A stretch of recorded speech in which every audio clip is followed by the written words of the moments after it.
Spoštovane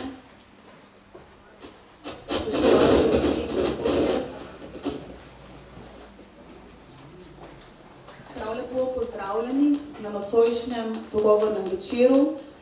To je 6. pogovorni večer v nizu, ki ga danes organizira kandidat za poslanca Republike Slovenije, gospod Marjan Golavšek, v soorganizaciji z Forumom za kmetijstvo in podeželje. Morda trenutek, da uredimo tehnične probleme.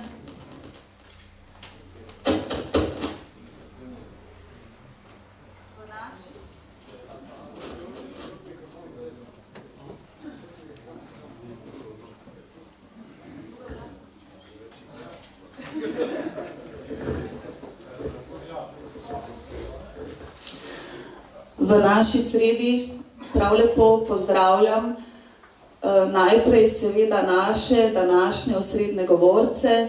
To so predsednik Slovenske demokratske stranke, gospod Janez Janša.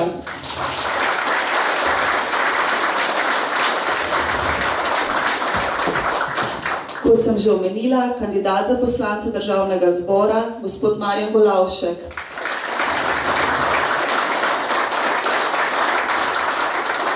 Gospod Stanko Prislan, predsednik Foruma za kmetijstvo in podeželje pri SDS.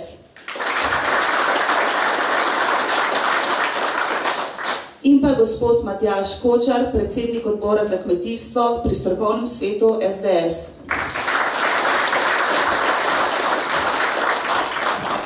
Seveda prav lep pozdrav vam, spoštovana publika.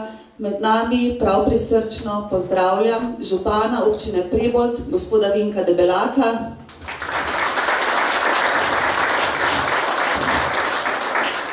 Prav lepo pozdravljena med nami tudi poslanka Državnega zbora, gospa Nada Brinovšek.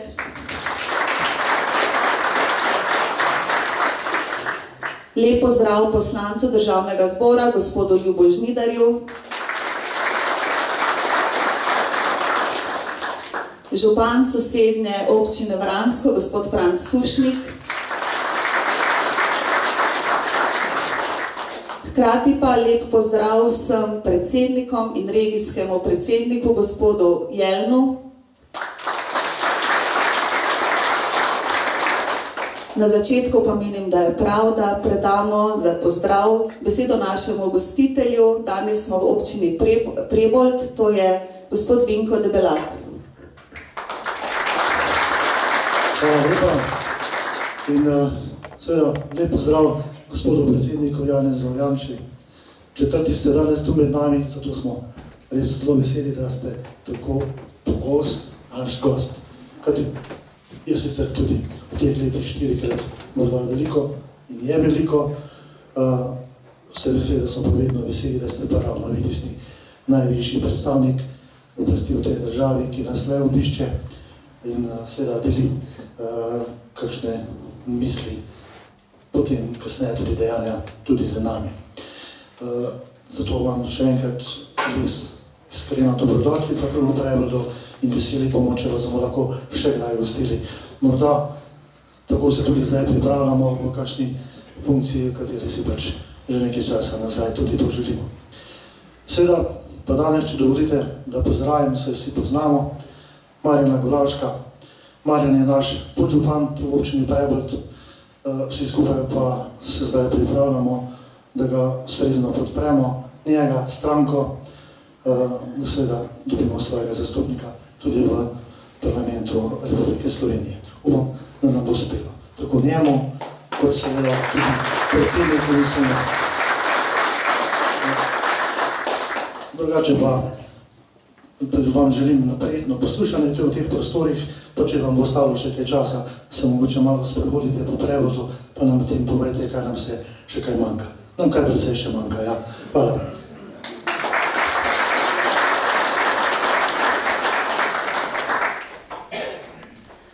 Današnja tema je kmetijstvo. Gospod Janez Janša, kmetijstvo je v programu, ki smo ga poimenovali zate, ena iz prioritet. Da je temu res tako, morda priča tudi vaša izjava podeželje je ena od trdnjav programa SDS. Na začetku morda nekaj tistih ključnih izhodiščnih misli, zakaj je kmetijstvo v Sloveniji po toliko letih, ko je bilo zanemarjeno, pomembno in zakaj je čas, da dejansko postane prioriteta in dobi mesto, ki si ga zasluži. Hvala za besedo. Lep pozdrav vsem skupaj.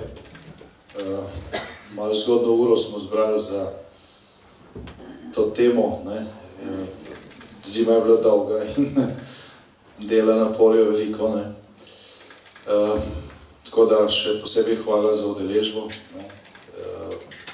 Vsak bi lahko kaj drugega počel v tem času.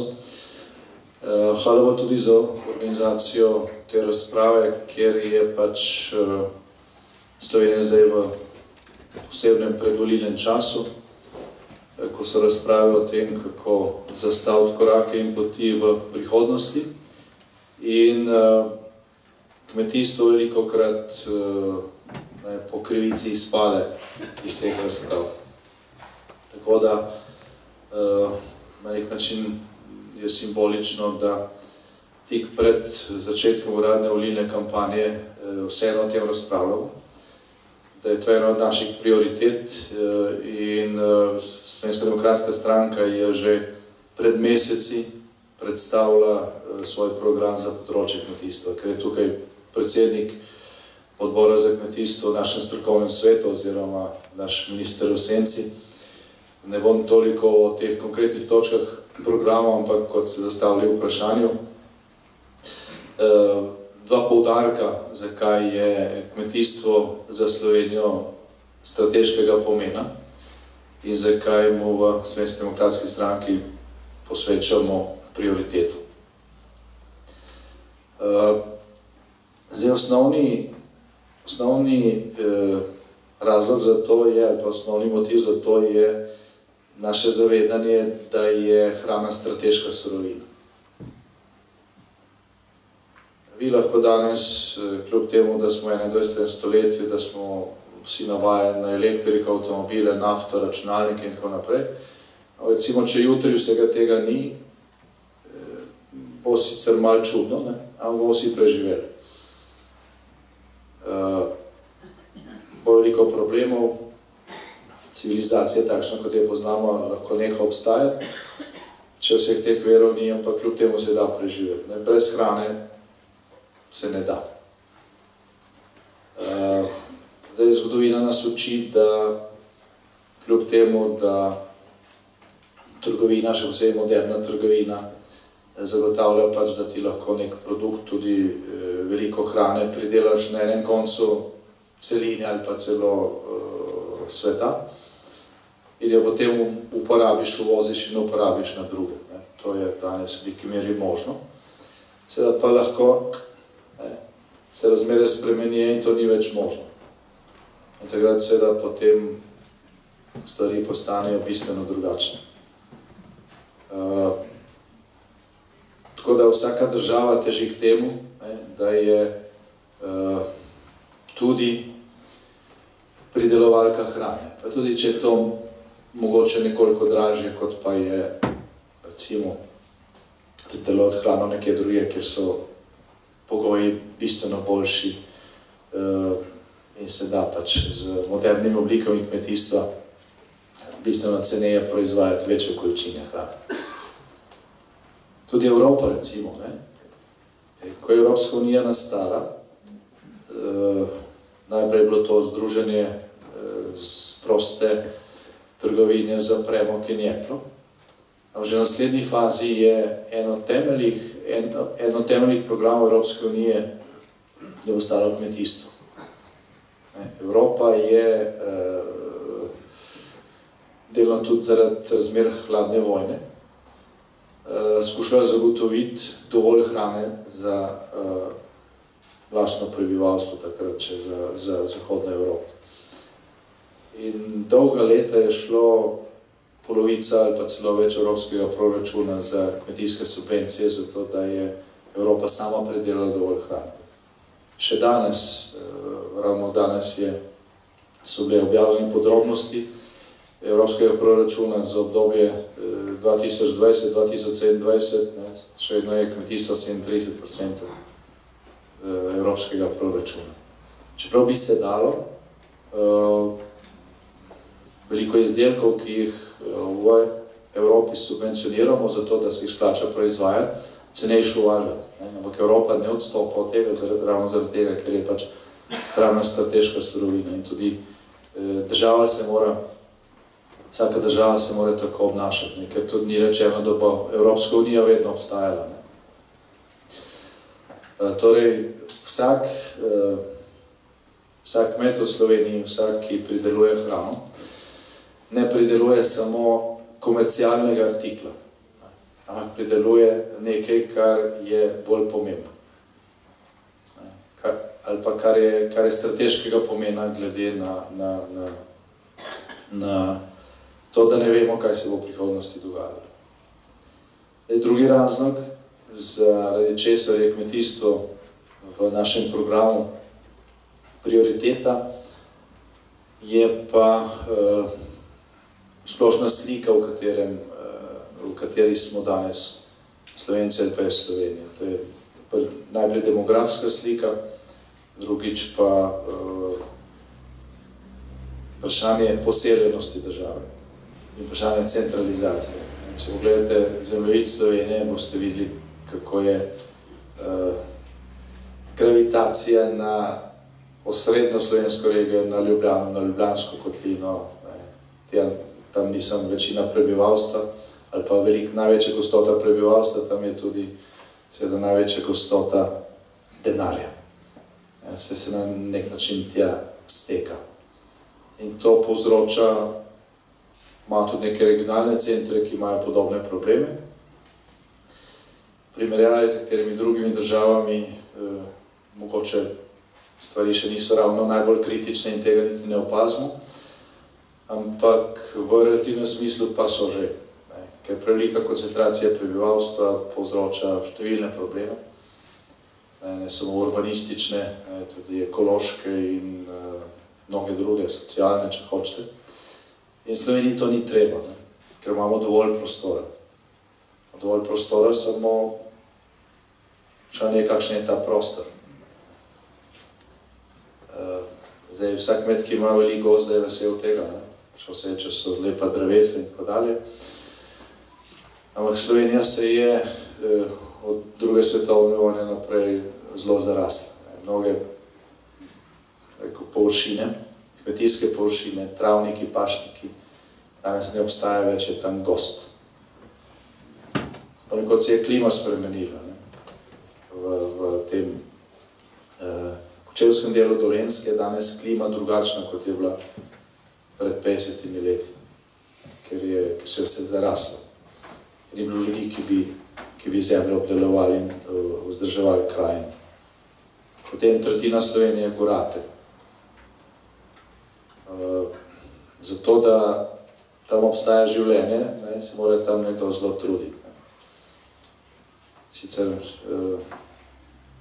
imaš lahko tam samo planinske postojanke, pa ljudje pridejo za vikend. Ampak to ni cilj. Pravi, poseljenost Slovenije je taka, enakomerna poseljenost Slovenije je taka druga strateška prioriteta, ki se jo brez kmetijstva in kmetov ne da dosegati. Zaradi tega kmetijstvo pač terja posebno skrb. Odkar je Slovenija v Evropski uniji, so za to na voljo dodatna sredstva. Slovenija je dobila iz Evropskega kmetijskega proračuna od leta 2004 ali pa že odprej, ko smo nekaj dobili, milijardo, kar hkrati je velik in majhen denar. Vsekakor je pa to neka dodana vrednost, ki smo jo dobili. Prej smo glavno mi plačevali za druge. Zdaj, kako je bilo to porabljeno, je lahko to druga zgodba. V vsakem primeru pa pač neka dodana vrednost je bila in bo tudi še v prihodnje. Pa tudi naslednji finančni perspektivi v naslednjih 7 letih bo za Slovenijo tukaj na voljo kar precej sredstev in seveda zdaj je na nas, da to produktivno porabimo. In seveda, katere so prioritete znotraj tega, pa pač moji kolegi v nadaljevanju. Mogoče z moje strani samo to, da temeljna celica je za nas družinska kmetija. Ne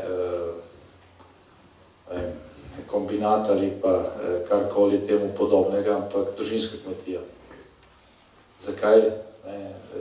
Tudi zaradi tega, ker na ta način, če pogledamo demografsko sliko Slovenije, število otrok, ki se rodi v družinah, v mestih, pa na podeželju in tako naprej, vidimo, da to, da slika ni še slabša, kot je, čeprav je slaba. Slovenija ima 9. najstarejše prebivalstvo na svetu, ne v Evropi, ampak da slika ni še slabša, je to zahvala predvsem kmečkim družinam.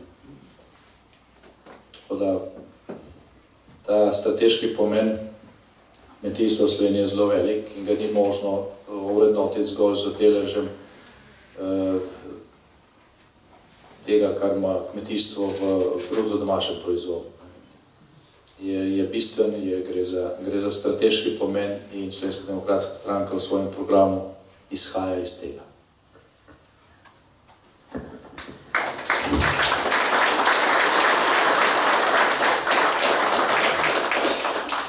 Preden nadaljujemo, morda samo replika oziroma podvprašanje.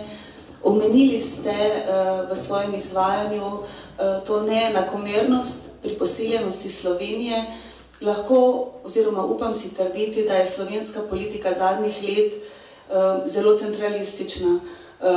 O tem priča že zakon o lokalni samoupravi, pa zakon o financiranju občin. Potem imamo verjetno zelo krivičen zakon o financiranju glavnega mesta, nimamo pokrajin. Ali lahko rečete, da program Slovenske demokratske stranke zate nekako ta trend centralizma spreminja ne samo na področju kmetijstva, dejansko na vseh področjih? Sem mislil, da še kolegi prišli kaj do besede. Bo zelo kratek. Ja, seveda, mi smo v mandatu 2004-2008 pripravili cel paket decentralizacije Slovenije. Mediji so sicer to razglasili, kot da predlagamo namesto ene birokracije, zdaj še dodatnih, ne vem, 8 ali pa 10 ali pa 12, kolikor bi bilo pokrajin. Češ, to bo samo podražilo vse skupaj, koliko bo to stalo.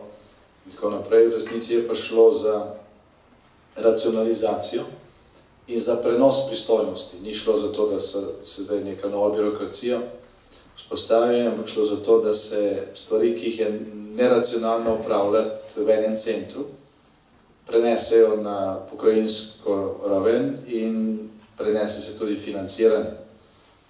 V tem zakonu o financiranju pokrajin, ki je pripravljen, je bilo predvideno, da se 1,3 milijarde evrov prenese iz centralnega proračuna na pokrajinski nivo. Problem Slovenije je sicer relativno majhna, ampak kljub temu je zelo raznolika in ne glede na velikost je pač,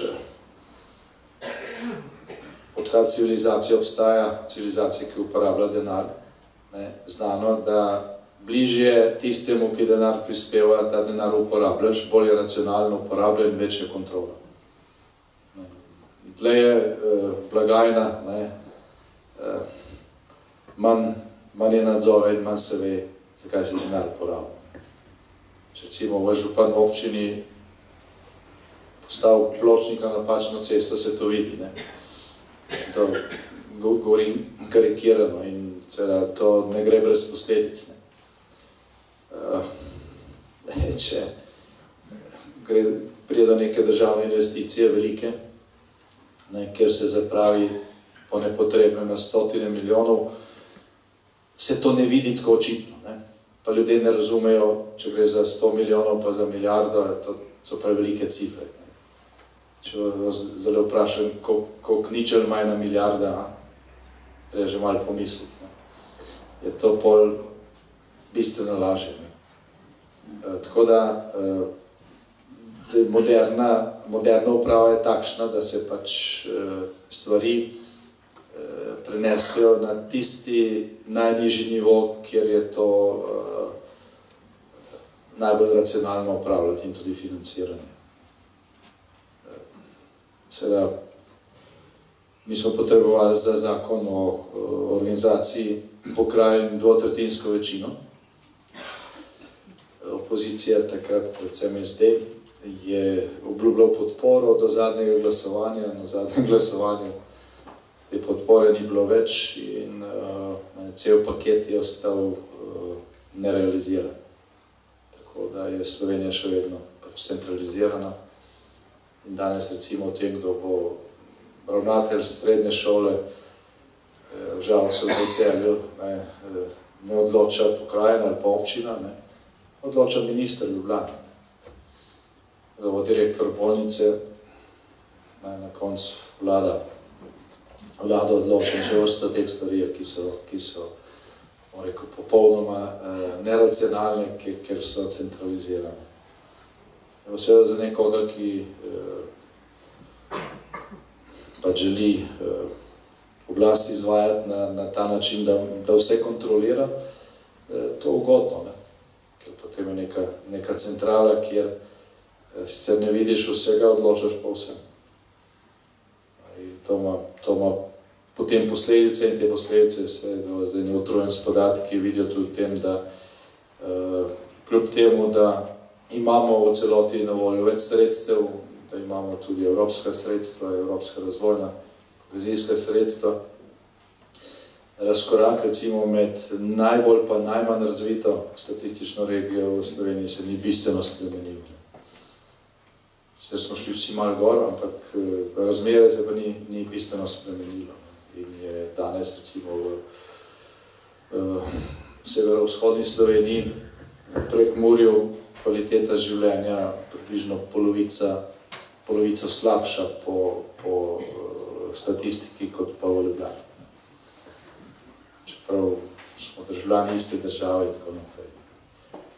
In marsikdaj pač bližina tega ali pa to, kje si rojen, odloča o tem, ali imaš boljše ali pa slabše možnosti za uspeh v življenju. Ali pa kasneje za šolanje, za poslovanje in tako dalje. Tako da to je zelo pomembno vprašanje, ampak zdaj, če govorimo o kmetijstvu, tudi tukaj bi si verjetno do kolegi kasneje kaj več rekli o tem, je nekaj točk, ker je potrebna decentralizacija, recimo sklad kmetijskih gozdov in zemljišč.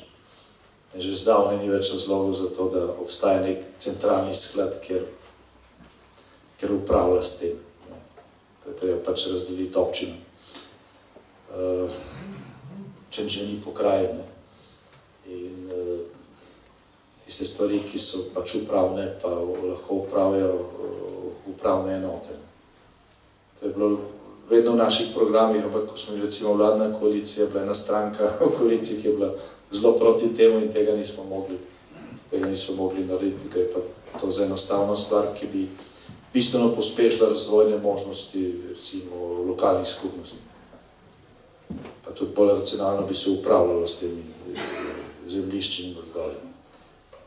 Toliko spet sem predolg, hvala.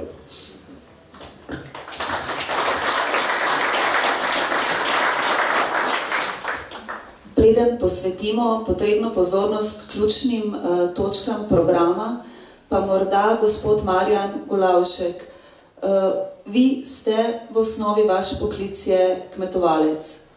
Morda se dotaknete problematike, s katerimi se srečujete kot kmet na tem področju Savinjske doline in poskušate nekako oceniti, kateri so pa za vas tisti največji problemi, s katerimi se srečujete. Ste hkrati podpredsednik Kmetijsko-gozdarske zbornice, torej imate ta stik z kmetijsko politiko, pa vendarle kot kmetovalec, kaj je tisto, kar onemogoča, da bi se v današnjih časih več mladih odločilo, da ostanejo na družinskih kmetijah? Ja, hvala, lepo zdrav tudi v mojem imenu.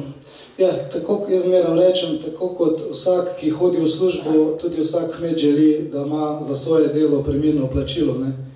In če je plačilo primerno za tisto delo, ki ga opravljaš, potem ne bi bilo težav niti pri prevzemu kmetij, niti pri ostalem. Kajti vsaki pač dela, kajti dela na kmetiji je tisto ključno, proizvodna, treba je pač proizvesti vse te proizvode, ampak to za seboj potegne pač veliko stroškov, veliko dela in na koncu vsak pač pod črto, pač tudi kmet potrebuje plačilo. Žal je mogoče ponekod pač pa velika verjetnosti pač mišljenje, da kmet bo že nekako, ne. Tudi v preteklosti je bilo tako, kmet ima doma, bo že nekako, ne. Ampak ni, mi moramo izhajati iz tega, da vsak, ki opravlja svoje delo, mora za svoje delo biti plačan.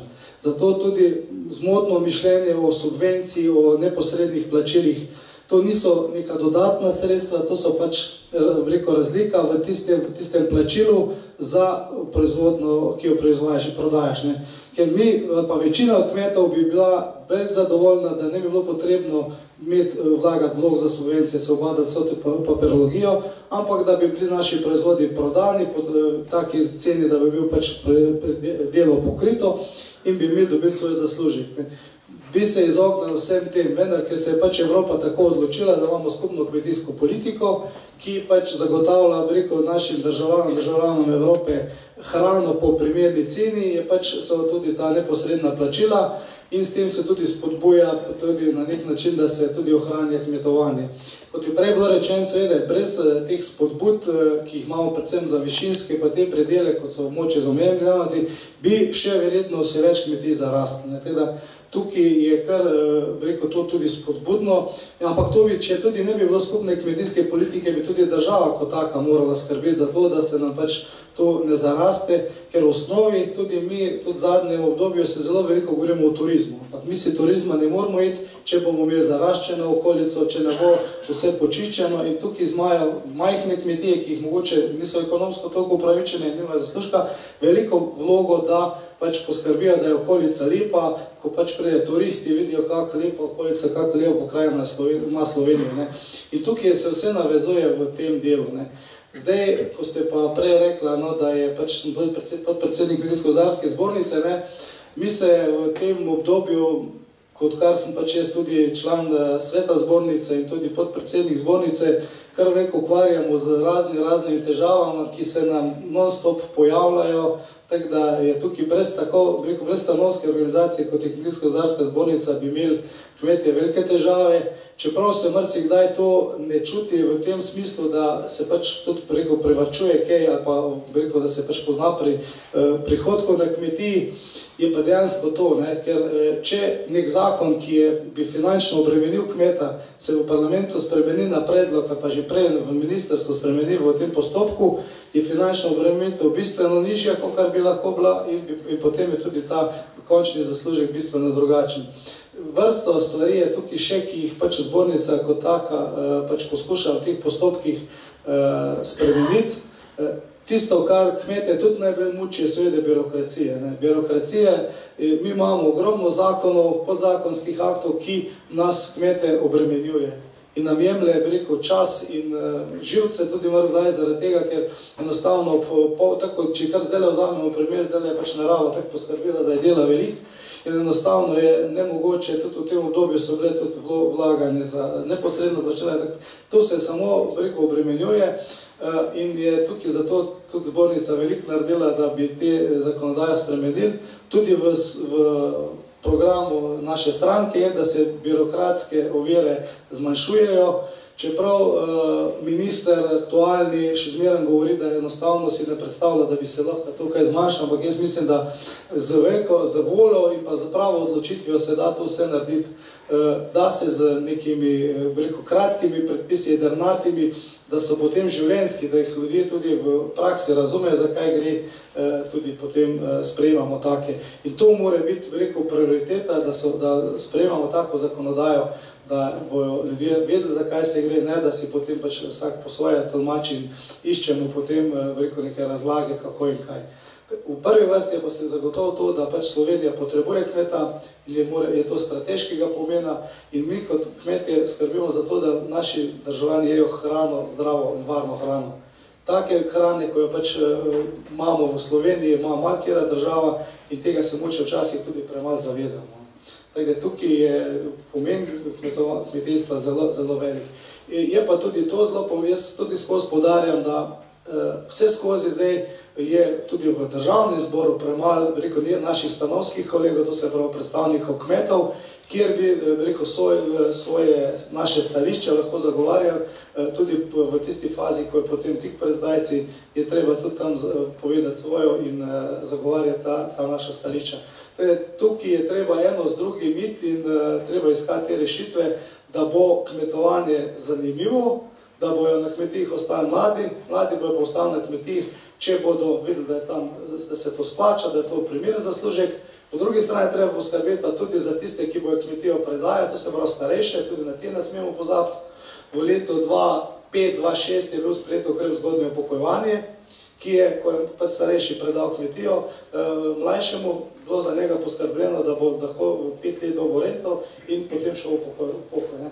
In tukaj tega ukrepa, ta ukrep bi mogli ponovno nazaj uvesti, ki je bil potem ukinjen in bi tako, ker treba je poskrbeti za obe generaciji, za tistega, ki predaja in za tistega, ki prejema. Kajti enostavno je nemogoče, ker s čem bo pa potem tisti, ki preda kmetijo, se naprej preživljal, ker enostavno na kmetiji ni tako, da bi lahko dve generaciji se iz tistega vam preživljali. Tako da je to mogoče zdaj, ja.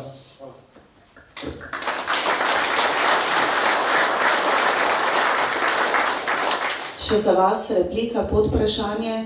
Seveda bi verjetno morali spregovoriti tudi o pokojninskem sistemu, kar se tiče kmetov, kajti kot ste že omenili, po trenutni zakonodaji so kmetovalci obsojeni, da delajo na kmetiji v bistvu do samega konca in kadar tega več ne zmorejo ali nimajo naslednikov, se pojavijo zelo velike socialne stiske.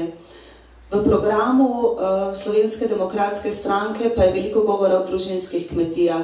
Vemo, da v Sloveniji je nekaj uspešnih, velikih, tako imenovanih, lahko bi že rekli, kmetijskih podjetij.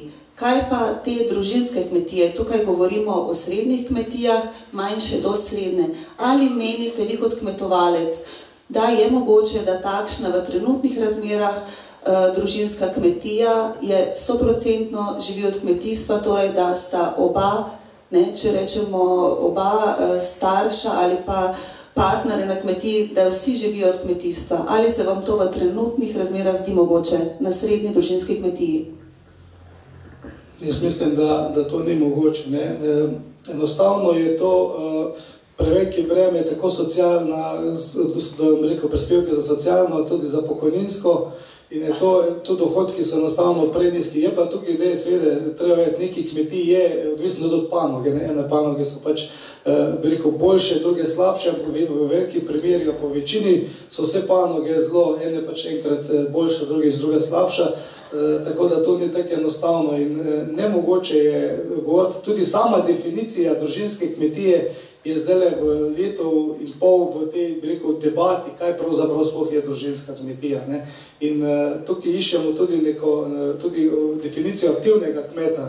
Kdo je aktiven kmet, ker tudi govori o teh neposrednih plačilih. Tukaj smo zdaj v tem res pripravili na to novo obdobje 2020-2027, kjer bo se iskalo tudi ukrepe, kak bi naj bili v teh novih, ker po novi predlogu Evropske komisije bi naj država članica sama oblikovala ukrepe. In pa nam je bilo v preteklosti ogromno ukrepov, tako da je na koncu že vsi niso vedeli, kam bi se kdo na kak način reševal. Mi moramo to pač poenostaviti, združiti čim manj ukrepov, manj kontrol, manj vsega in na tak način. Tako da družinska kmetija, če ni dosti velika, so območja, kjer so lahko velike kmetije, so območja, ki niso In če ni dost prihodka, oziroma če ni taka panoga, da pač ima malo več dohodka, enostavno to ni mogoče. Pa tudi po plačevanju pokojninsko-invalidsko zavarovanje je zdaj kar precej velik strošek, tako da ponavadi je tisto, da si eden potem od domačih ne plačuje in imamo zelo malo, mislim, da je okrog 5-6 tisoč je samo pokojninsko-invalidsko zavarovanih kmetov, od tega od 65 tisoč kmetij, ki imajo vloge za subvencije, ki so dejansko tisti, ki imajo.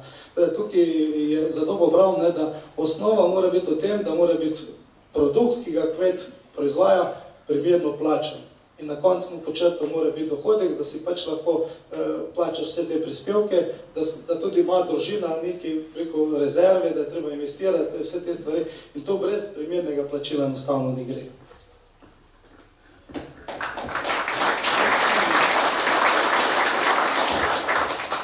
Zanimivo je, kot ste omenili, kar je tak poudarek, kaj zaznamuje slovensko podeželje, slovenske družinske kmetije, z nekega sociološkega vidika.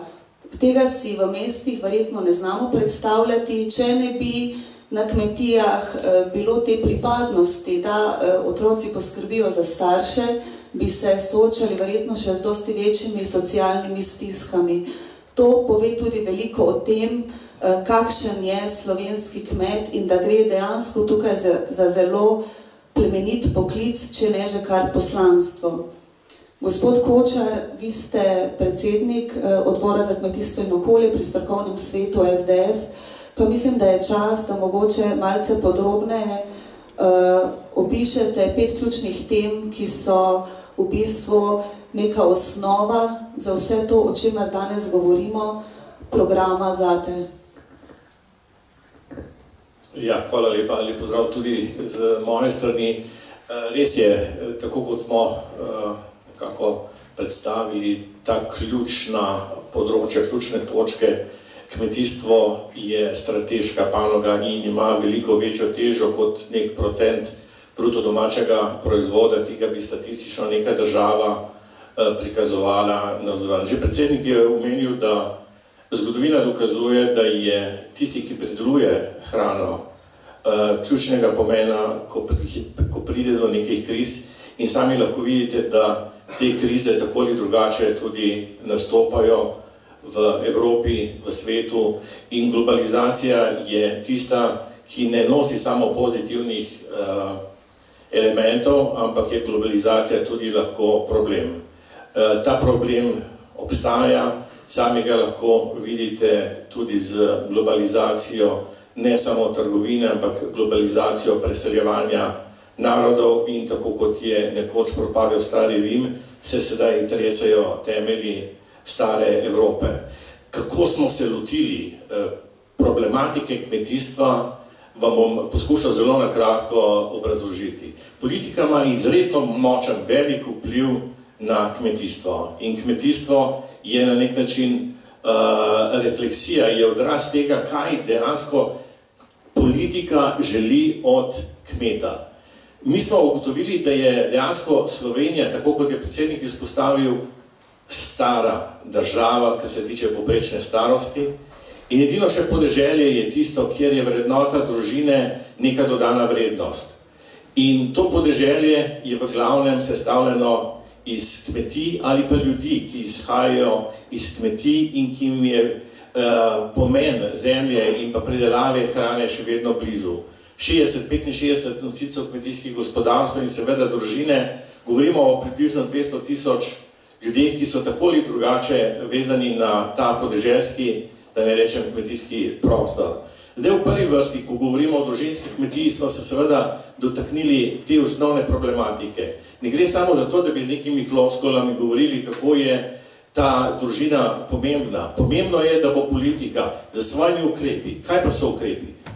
Delitev proračunskih sredstev in pa sprejemanje podzakonskih zakonskih aktov, ki vplivajo na delo in življenje na kmetiji. To se pravi, država ima vzvode, ki lahko zelo zagrenijo življenje podeželju kmetom ali pa mu olajšajo, tako kot je kolega Marjan že izpostavil, da se posveti svojemu osnovnemu namenu, funkciji, to se pravi pridelavi hrane tako za sebe, svoje najbližje, kot seveda, da proizvaja tudi tržne viške. V zgodovini lahko vidimo in vemo, da je pravzaprav Slovenija bila samooskrbna. Poglejmo, ne vem, 80, 90, 100 let nazaj, danes pa jamramo, da je to pravzaprav nemogoče. Seveda je nemogoče, če ne boljšo kmetijsko zemljo prepuščamo raznim tovarnam, raznim lakirnicam, ki bodo imele strašen vpliv na okolje. In če bi ta država namenila toliko denarja tistim kmetom in lastnikom zemljišča,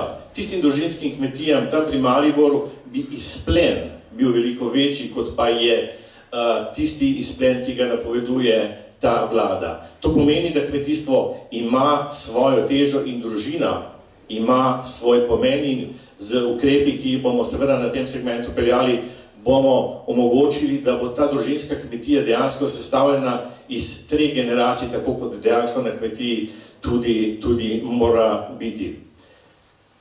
Omenjeno je bi že bilo, da država še vedno špekulira in trguje s kmetijskimi zemljišči, kot da bi bila glavni mešetar. To je še vedno nek odsev, nek odmev nekaj daljnega obdobja, nekih vzorov iz ruskih časov, ki jih je Rusija že zdavnaj prešla, ampak pri nas še vedno gorijo in tlijo in želja potem, da bi država rada gospodarila s kmetijskimi zemljišči, je prisotna. Zato smo mi v našem programu, ki smo ga seveda temeljito predelali, jasno zapisali, država se mora iz tega projekta izključiti. Kot je že predsednik omenil, mi sklada kmetijskih zemljišč v takšni obliki, kot je, ne potrebujemo. Ljudje morajo dobiti zemljo v dejansko uporabo, ne da bi jo kupovali, zakaj bi si nekdo moral imati kredite 20, 30, 50 tisoč, da bi kupil zemljo, ki so jo obdelovali njegovi starši, prastarši ali pa drugi vaščani, drugi ljudje. In zato pač smo jasno zapisali in se odločili, da bo ta zemlja šla, ta zemlja, državna zemlja šla v tako imenovani dedni zakup, kar pomeni, da neka kmetija, ki bo dobila takšno zemljo po simbolni ceni za pravno-formalnih relacij, recimo za 1 evro, bo lahko, seveda, če bo ta kmetija z svojimi potomci še gospodarila, lahko to zemljo obdržala iz roda v rod. Seveda, edina obveza bo, da bo ta zemlja namenjena kmetijstvu in s to zemljo se ne bo dalo špekulirati, da bi nekdo sedaj postal kmet zato, da bi dobil kmetijsko zemljišče in da bi potem to kmetijsko zemljišče tržil in pravzaprav imel neke koristi iz naslova špekulacije. To je drugi pomemben steber našega programa, to se pravi, zemlja naj dejansko gre v uporabo tistemu, ki bo znal na njej gospodariti in seveda poskrbeti za sebe, svojo družino in ne nazadnje ustvariti tudi tržne viške. Veliko je bilo govora o tretjem stebru, o tej prehranski varnosti, o globalni situaciji. Jaz sem prepričan in v stranki smo prepričani, da Slovenija zna tudi v kriznih situacijah z svojo politiko, ki jo zagovarjamo v stranki in ki jo bomo implementirali skozi vlado, doseči to, da bo ključne segmente oziroma ključne količine hrane moč pridelati. Seveda ne bo možno na vseh površinah, predsednik je govoril o naših planinskih predelih, o zaraščenem notranskem delu, seveda ne bo moč na vseh teh območjih konkurirati nekemu kmetu iz Nemčije, Nizozemske ali Francije, toda možno je z dodatnimi programi, z dopolnilnimi dejavnostmi se približati tudi tistim območjem, imenujemo jih območja z omejenimi dejavniki naravno, se pravi strme, brežine in podobno, da se tudi v teh območjih pripeljati programe, ki jih seveda mora država, ministrstvo financirati in kako je bilo danes že omenjena nova ta evropska perspektiva, bo dala državi možnost večje kreativnosti, da ne bomo kot konji z plašnicami tekli proti Bruslju, ampak da bomo lahko politiko in seveda tudi proračunska sredstva znali prilagoditi našim dejanskim potrebam. Ne odkrivamo tople vode. To so programi in projekti, ki tečejo v sosednjih državah, tudi tam, kjer imajo tako imenovane OMD-je, kjer se lahko neka cela vas poveže v neko proizvodnjo verigo.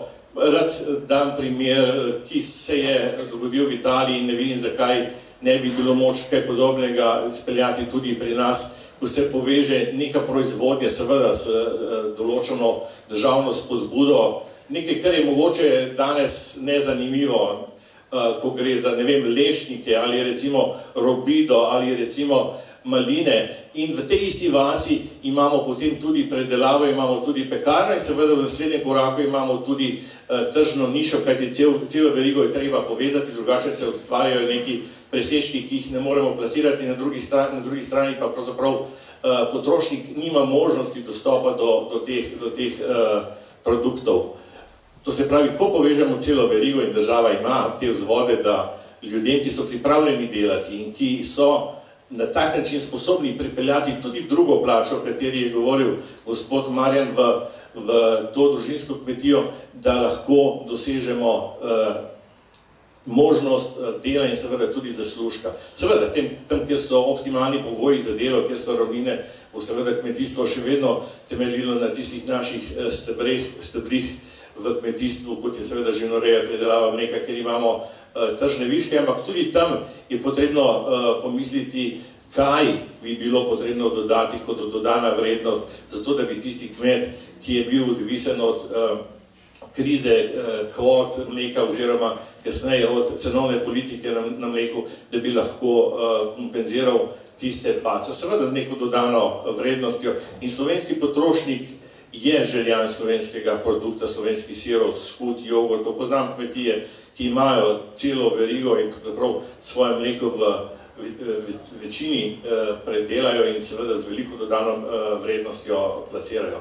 Seveda ne govorim za vse. Slovenija je tako raznolika, da bomo, in govorim seveda v naslednji točki, govorimo o birokraciji, potrebno bo to našo preljubo birokracijo, ki sedi v Ljubljani in se izmišljuje, kakšne dodatne ukrepe in pa pogoje bi dali v raznih razpisih, zato da bi otežili pogoje in izpadli pametni, ko gre za neke razpise, da se te ljudje, ki so ključni, ki imajo na nek način veliko znanje, kajti naši birokrati, če hočete moji kolegi, imajo veliko znanja, nimajo pa realnega stika z življenjem na podeželju. In naša odločitev je zelo, zelo enostavna. Treba je tiste, ki odločajo, ki pripravljajo podzakonske akte, ki pripravljajo zakone, je treba enostavno jim dovoliti, da pridejo v stik z realnim življenjem. Tega stika danes ni. Zakaj ne bi 10 ključnih ljudi, ki so odgovorni za pripravo nekih dokumentov, nekih razpisov, danes, jutri, pojutrišnjem sedelo z vami tukaj in poslušalo vaše probleme, probleme te regije, ki so drugačni, kot so problemi na Kočevskem ali na Primorskem, ali da ne govorim v Prekmurju ali pa na Gorenjskem. In šele takrat se da realno, brez nekih birokratskih ovir, prilagoditi politiko stvarnemu življenju. In še en ukrep smo pripravili in potem bom pravzaprav končal. Namreč vemo, da je povprečna kmetija v Sloveniji majhna, da je težko zagotavljati neko konkurenčnost, to da obstajajo modeli povezovanja in trženja. Tudi, veste, ko je nek velik kmet, ki ima, ne vem, 200 hektarov zemlje, ko se gre pogovarjati z, ne vem, Mercatorjem, Lidlom, se ni važno, Šparom, je majhen, ga ni.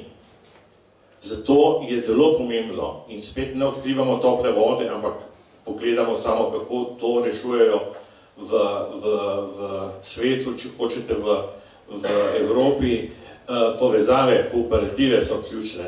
Slovenci, kmetije, ne radi slišite o zadrugah, zato ker zadruge na nek način še vedno nosijo ta prizvok, boleč prizvok nekega podržavljanja, neke odvisnosti od dobre volje posameznih komunističnih liderjev, ki so vodili posamezne območja, posamezne zadruge.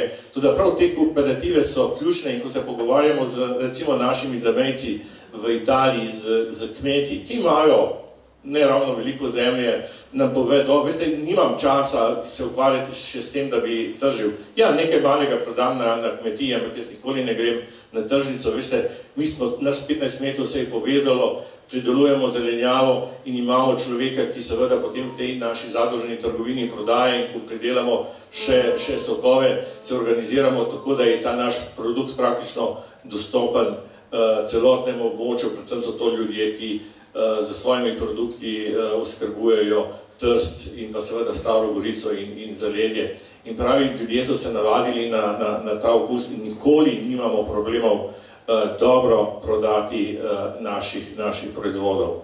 Če zaključim, ocenjujem, da je program, ki ga je Marjan že kot kandidat in seveda verjamem, da tudi novi poslanec iz realnega življenja, iz življenja podeželja, iz življenja kmetije in tudi iz izkušenj v zbornici, da bo ta svoje življenjske izkušnje seveda znal tudi preko parlamenta in jasno seveda preko vlade, za katero sem prepričan, da bomo vodili, znal prinesti tiste izkušnje neposredne proizvodnje, da bomo lahko skupaj potem to udejanjili, da bomo ta cilj, te naše stebre vključili v realno življenje in seveda v politiko.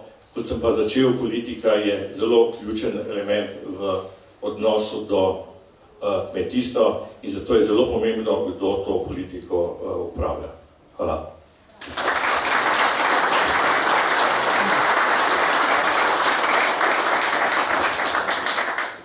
Pa še za vas, potem podvprašanje, gospod Kočar.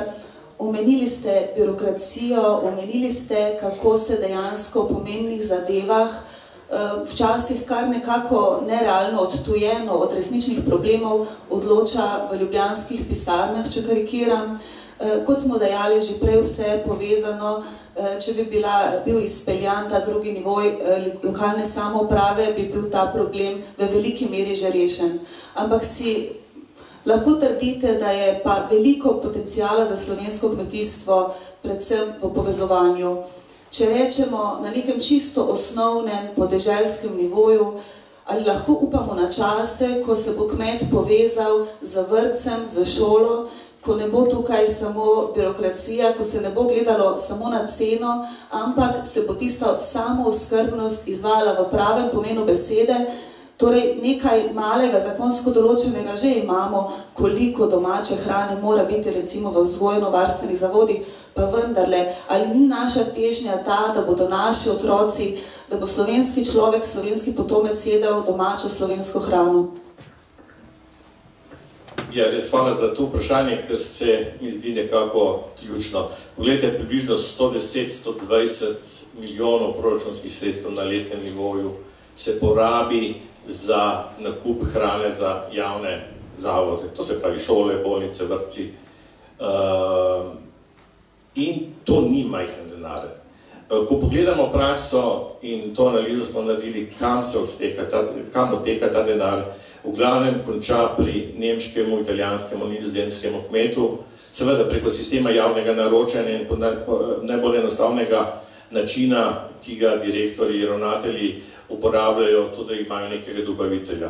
Noben slovenski kmet tega ne more narediti, celo zadruga je imela nekaj težav, če bo seveda ravnatelj v isti sklop javnega razpisa vključil jabolka, hruška in banane. Tiste banane izključijo vse slovenske pridelovalce in dajo prednost veletrgovcem. In to je ključna zadeva, seveda, kako jo zregulirati, zelo enostavno, več orodje. Prvo je zakon o javnem naročanju, potem so pa še tako imenovani mali triki, ki jih nekateri znajo zelo lepo izkoriščati. Poglejte, Italijani so se odločili v osnovnih šolah, da so v kurikulum, to se pravi v šolski program, vključili eno vsebino, ki se imenuje okusi italijanske hrane. In kaj dosežemo s tem? S tem pravzaprav preko nekega čisto drugega ukrepa dosežemo to, da je šola zavezana nabaviti tisto, kar seveda je možno dobiti iz domačega okolja, da je kupec vezan na to tržišče. In še en konkreten primer, pogovarjal sem se z ravnateljico neke šole, ki je ravno jamrala o zakonu o javnem naročanju, ko sem jim razlagal sisteme sklopov, je rekla, joj, na to pa nismo pomislili, istočasno je pa rekla, vem za soseda, ki niti ni krompirja izkopal in je ostal na njivi, ker je cena tako nizka, ne smem pa direktno od njega kupovati. Vidite, to so birokratske ovire, in politika odloča, vedno se vračamo nazaj. Politika je tista, ki odloči čez predpis, ko zasleduje nek cilj. Seveda so pa tisti, ki so dolžni pripraviti to podlago, morajo biti soočeni z realnostjo. In dostikrat se zgodi, o čemer smo govorili, da tega realnega stika ni. In ta stik je potrebno obdržati, poslušati se in zasledovati cilje. Teh 120 milijonov, razen začimb in južnega sadja, praktično bi lahko končalo pri slovenskem kmetu, pri slovenskih kooperativah, zadrugah, in veste, to ni majhno denar.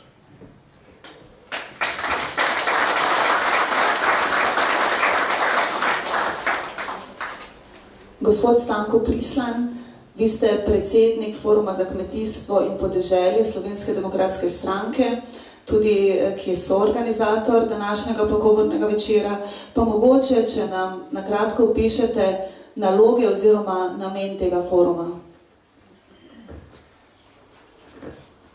Dobar večer, sem skupaj, vam se opravičujem, ker sem pač na slabem glasu, dobro so pač volitve. Ampak, gledajte, jaz sem funkcijo za predsednika za Forum za kmetijstvo in podeželje prevzel, s tem namenom, da pač pomagam kmetom. Sam prihajam iz kmetije in vem, kakšni problemi so v kmetijstvu, da stanje ni rožnato, na papirju izgleda mogoče tako, dejansko je pa tako. Predvsem sem se zdal nalogo, da bi pač te naše probleme, ki nastanejo pri kmetih, čim bliže odnesli do naših poslancev oziroma do izvršne oblasti. Kajti dosti je takih stvari, ki jih ne vemo, ampak če jih mi pravcajt poročimo, jaz verjamem, da se da to zadeva rešiti. Potem druga naša točka je, da pač organiziramo forume po celi Sloveniji. Ena izmed takih srečanj je tule in to je naša naloga. Potem, da smo aktivni tudi čim več na Facebooku, potem zdaj imamo volitve Kmetijsko-gozdarsko zbornico, tu se bomo tudi probali angažirati maksimalno in delati po naših močeh, skratka pomagati, kar se da. Da mi tudi, da sem vesel, da sedijo naši poslanci, gospod Ljubo Žnidar, gospod Nada Blinovšek, seveda najbolj sem vesel našega predsednika Janeza Janše, da smo ga dobili, pa gospoda Koča in Marija in tak naprej. Vam povem, to so ljudje, ki se spoznajo na stvar. Jaz sam nisem nek teoretik, praktik, pa znam zadeva gre. In se bom trudil, ko se bo dalo v naši moči, da bomo zadevo izpolnjevali. Mi imamo v odboru 15-članski odbor, vam povem, sami fejski gre, tamec sta prišla dva iz Postojne. Vete, kakšno zanimanje se to v Sloveniji, ko vidimo, ko poslušamo te zgodbe, so žalostne. In naša naloga je, da to dvignemo, da ljudem pomagamo. To je naša naloga in perspektiva. No, zadnji, kad smo imeli celo eno vdajo, prvikrat na Novi 24 TV, vam povem, ko smo šli sami v akcijo, smo se po domače povedali tresi. Noben ne vidi, kaj bo govoril, ampak na koncu je pa sadila, hvala Bogu, zelo dobro. To nekako za kratko, pa se upravičujem, ki pač zelo.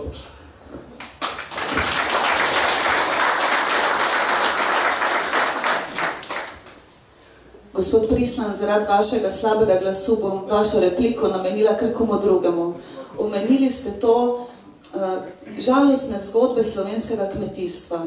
To je mogoče zadeva, ki si je pa vendarle ob nezaposlenosti mladih v današnjem času ne bi smeli privoščiti. Gre pa za eno tako povezanost vse problematike. Gospod Janez Janša, ali lahko rečemo, da kot na drugih področjih v Sloveniji, seveda je vse povezano, ampak lahko rečemo, da trenutno ta neka strategija slovenskega kmetijstva, strategija, to pomeni seveda daljnoročno, daljnosežno, ne moramo strategijo napisati za 5 let, strategija sploh, ki je vezana na slovensko zemljo, mora biti za desetletja, če ne stoletje. Ali gre ta strategija v pravi smeri? Danes mi govorimo o teh družinskih kmetijah. Morda pa se je zdelo zadnjih 10 let, ko da je strategija Slovenije, da preživi 10 velikih kmetijskih podjetij in da ostala propadejo. Mislim, da je to za slovenski prostor popolnoma napačna pot. Torej, strategija slovenskega kmetijstva za našo prihodnost. No, jaz mislim, da je bil pač temeljni obris te strategije predstavljen prej, deloma ga je predstavil Marjan, deloma gospod Kočar. Mislim pa, da ne vem, ljudje si predstavljamo pod pojem strategijo eno goro papirja, ker je vse živo gor, pa veliko tabel, pa številk in tako naprej. Tega tukaj mi ne rabimo. Mi rabimo tukaj zdravo pamet, bom rekel, zdravo kmečko pamet rabimo. In sredstva, ki jih imamo na voljo, tudi na ta način s pametjo investirati in uporabiti. Recimo teh 5 ukrepov, teh 5 nujnih korakov v kmetijstvu, je 5 korakov v pravo smer. Ravno to strategijo s tem zasledujemo. Nobene Amerike ni treba odkrivati na novo, nobene tople vode izumljati, samo zdravo kmečko pamet je treba uporabiti. Mogoče 3/4 predpisov, ki veljajo ukiniti ali pa skrčiti, odpraviti neumnosti, kjer moraš za tako drevo dovoljenje, da ga požagaš. Racionalno razporediti sredstva, ki so in bo šlo. Drugo je treba pa prepustiti ljudem, da uporabljajo lastno glavo, pa pridne roke in se bo vse to naredilo. Tako da včas govorjenje o strategiji zavaja. Ne rabimo nič, nobenih novih študij, nobenega odkrivanja Amerike še enkrat. Imamo te resurse, imamo te potencijale, bili smo že samo zadostni, to je bilo rečeno. Imamo čudovito okolje, ni povsod konkurenčno v smislu pridelave z Nizozemsko ali pa Francijo in tako naprej. Imamo pa druge prednosti, ki se jih da izkoristiti. Pravzaprav lahko z enako količino sredstev, ki jih zdaj namenimo kmetijstvu, ali pa ki se prelivajo tja, bodi si iz evropskih, bodi si delno iz slovenskih državnih skladov ali pa fondov, dosežemo bistveno več.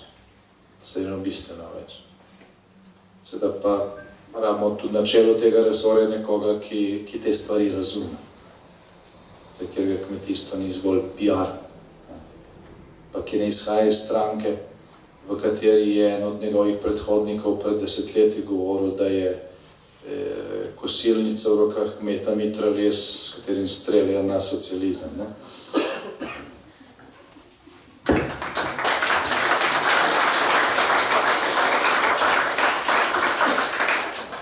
Strateško je torej treba samo spoštovati oziroma se odločiti, v katero smer bomo šli.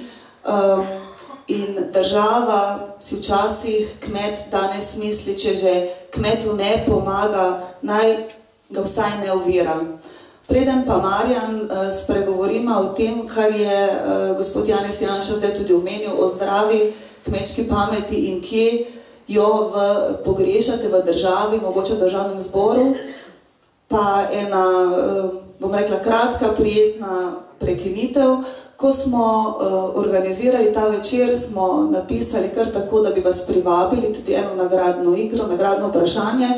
In nagrado je ponudil kar gospod Golavšek, to je njegovo bučno olje. Vprašanje je bilo zelo težko, pa gospod Stanko Prislan o tem ne bi, kaj smo vprašali, ne? Šlo je za tiskarskega škrata, jaz upam, da je danes gospa, ki je na našem Facebook profilu, mislim, da v 2 minutah odgovorila na vprašanje z nami, gospa Janja Jagodič-Košec, ker pridite k nam na oder, pa prejmete nagrado.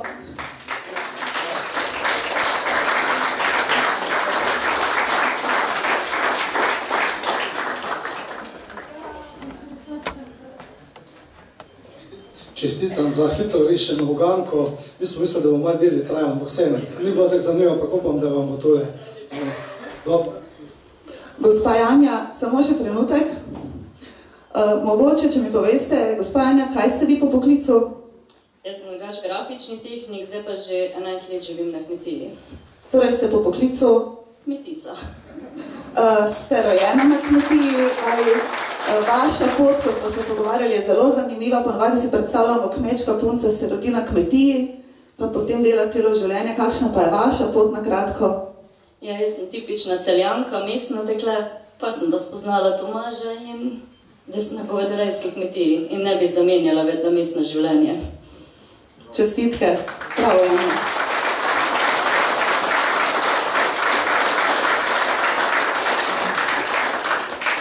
Verjetno si tega želimo vsi, da se bodo delovna mesta na kmetijah odpirala in da bo postal to tudi potencial, ko se bodo mestne punce oziroma mestni fanti odločali za življenje na kmetiji. Marjan, kot sem že rekla prej, v nekem trenutku ste omenili zdaj v trajanju volilne kampanje oziroma te predkampanje, da manjka zdrave kmečke pameti. Seveda, zdaj je že kar nekako modno, vsi govorijo o zdravi kmečki pameti, ta rek se že malce zlorablja, pa vendarle, kaj to pomeni? Verjetno to, o čemer smo govorili že prej, da v bistvenih stvarih vendarle bi morali odločati tisti, ki imajo vse približno vpogled oziroma stik s tem, kar se recimo na kmetiji dogaja. Ja, jaz tudi mislim, da ta zdrava kmečka pamet je že zdaj fraza, ki je zlorabljena. Bilo bi pa prav, če bi jo uporabljala, ne samo jo uporabljala v tem smislu, da govorijo o tem, ampak o tem, da bi jo dejansko uporabljali in razmišljali po kmečko, se pravi logično. Govorimo o tem, da so vse stvari logične, da ni nekih neznank. Zdaj, kmečka logika je tudi to, da enostavno bi bilo prav, da tisto proizvaja, tisto odkupi, tisto ko proda, to trgovec, da bi vsa ta razmerja bila primerna. In tukaj je tudi preko ta strategija ključna, da bomo vsi, ki smo v tej verigi od vil do vilic, na nek način pravilno zastopani. In da se ne bojo zlorabljali preko moči, kot so zdaj narejene. Ko je minister zdajšnji še aktualni nastopil svoj mandat, je takrat govoril, kako bo vse marže, vse te stvari uredil in tega ni naredil. Sprejeta je bila neka strategija hrana za jutri, tudi tukaj nismo del uspeli dobiti samooskrbo dvigniti. Ogromno denarja smo namenili in se ga je porabili za promocijo. To se pravi, da prepričujemo slovenske kupce, kako je slovenska hrana zdrava. Jaz mislim, da to vsi vemo, vsi, ki hodimo po Sloveniji, vemo, da je slovenska hrana zdrava. In da ne vem, zakaj bi mogli zdaj slovenskega kupca prepričevati, da je to tak. Ker če greš van čez okno, pogledaš, vidiš, da je tudi v Ljubljani, ne glede par kilometrov, par metrov krej je hrana zdrava, ker je pač tam polje, nismo tu v vele mestih. Vsa ta hrana, ki je v Sloveniji predelana, je zdrava. Je pa treba res se zavedati in to tudi kupovati. Ne hoditi v tiste centre in tam kupovati hrano, ki enostavno se ve, da ni zdrava. In da je pripeljana od ne vem kaj. Mi moramo imeti kratke verige, to se pravi od na polju do trgovine, tudi ta program, ta naša 5. točka je zelo pomembna, se pravi, da bi v teh zadružnih ali teh kooperativah mi lahko to kupovali in da se te verige začnejo uveljavljati. Tega je premalo. Ni vse narobe, kot je bilo pač mogoče mišljeno, te zadruge so lahko tudi zelo dobro, a mora biti pravilno organizirane. Tako da tukaj, to je ta del, kar se tiče. Strategija napisana ali ne napisana, mislim, da ni potrebe nobene pisati, mi jo samo moramo izvajati po tem reku, da že jaz prevečkrat govorim zdravi kmečki pameti, ker enostavno tu pride najprej na jezik in to ponavljamo vsi. Gre pa to v tem smeri, da moramo imeti zakone pisane enostavne, pregledne in tudi izvajati. Ena taka velika obremenitev so tudi zdaj uvedba teh davčnih blagajn. Ena velika neumnost, ki je bila sprejeta, kmet tamle, ki pride na tržnico, proda par kilogramov, ne vem, karkoli, in enostavno mora biti davčno blagajno. Mi pač ne znamo, v tujini, pri sosedih, in tako Italijanih kot Avstrijcih je to bistveno bolj enostavno narediti, mi pa neko toplo vodo iščemo in to vse obremenjuje kmeta. In to pomeni to, kar govorimo zdaj, da je tudi v parlamentu potrebno pač s to kmečko pametjo razmišljati.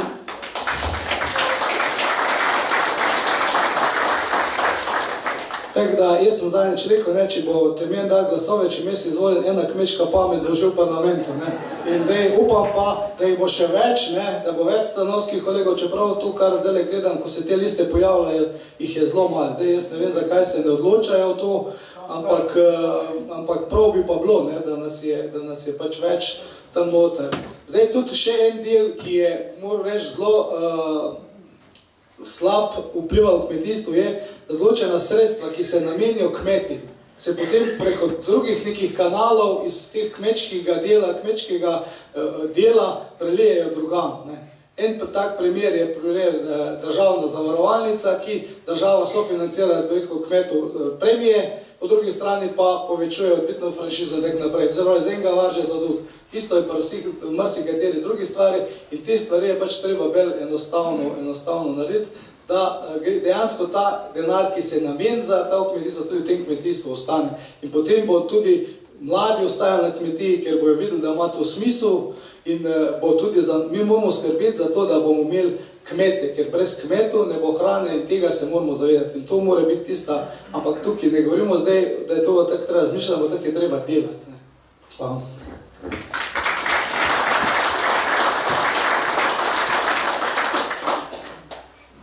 Verjetno se vsi strinjamo, da slovenskega kmetijstva brez zemlje ni. Nekaj ste že gospod Kočer omenili prej, slovenska zemlja in odnos do nje. Verjetno pa tu mora biti neka, če hočete, spet strateška odločitev. Ali bomo to nekaj zemlje, kar je v Sloveniji imamo, pozidali, ali se bomo odločali za kvazi toliko in toliko tretjerazrednih delovnih mest, kot ste rekli, za lakirnice, ki zelo bremenjujejo okolje, ali pa bomo v takih trenutkih znali presoditi, da nekaj, kar je pri nas zelo dragoceno in česar je zelo malo, moramo zaščititi. Tudi kar se tiče pozidave kmetijskih zemljišč, verjetno je samo v Sloveniji večkrat vidimo primer, ko kar sredi kmetijskega področja, sredi njiv zraste razkošna hiša. To verjetno ni prav. Slovenska zemlja mora biti dragocena, moramo se zavedati, da če hočemo pridelati zdravo slovensko hrano, potrebujemo zemljišča. Kako ravnati z njimi, kako jih zaščititi? Ja, hvala lepa. Začel bom pravzaprav druge, ali je v Sloveniji možno graditi, ali je v Sloveniji možno postavljati tovarne, je v Sloveniji možno postaviti novo hišo. Seveda je možno, seveda je možno. Osnovno vprašanje je, kako v tem prostoru planirati. Najbolj enostavno je, veste, tako kot ste sami omenili, nekje na ravnini, kjer so blizu vse potrebne infrastrukture, ki jih nek objekt, nek industrijski objekt rabi, da se tam enostavno postavi ta tovarna, da se sprejme celo nek posebni zakon, ki govori samo o tej tovarni. To so pač norosti, ki jih vidimo v še vedno trenutni politiki. Ja, kmetijska zemlja je točno jasno definirana, kje je. Seveda pa imamo možnosti, tudi gledajte za tole nesrečno lakirnico, imamo v Sloveniji toliko degradiranih območij z vso potrebno infrastrukturo in brez potrebnega vlaganja držav, da bi lahko seveda takšno tovarno tudi postavili. No, seveda, če so pa odzadaj neke druge igre, neki drugi interesi, neki drugi finančni tokovi, potem se pa dogaja to, kar se dogaja v našem prostoru. In župani dobro vedo, kako v prostoru, predvsem podeželskem prostoru, kako je potrebno varovati kmetijsko zemljo, seveda tisti, ki imajo ta občutek in občutek za kmetijsko zemljo obstaja. Seveda pa se lahko tudi vasi širijo z tako imenovanim zapiranjem območij. Zelo nerodno je, ko na nekem območju znotraj, praktično med hišami, še vedno obstaja kategorija zemlje z najvišjo stopnjo zaščito, točno se pa ve, da tam sredi naselja, kjer je ustal nek konec zemlje zaradi pravzaprav birokratske napake, tam ni mogoče zidati. Tudi tukaj je potrebno pristopiti realno in seveda, ko je nek kmet, ki je zainteresiran, da bo ostal na nekem zemljišču, veste, problem je, da tudi ta kmet ne more postaviti, razširiti svoje kmetije, da ne more postaviti kozolca, ampak ne tam, kjer so špekulacije, ne tam, kjer se gradijo razne sušilnice za sadje, ampak tam, ko gre za realno življenje. To se pravi, obe varianti sta možni, seveda pa se spet vračamo k tistemu osnovnemu principu uporabiti zdravo pamet. Pa ni nujno, da je samo kmečka, ampak zdrava pamet slovenskega naroda.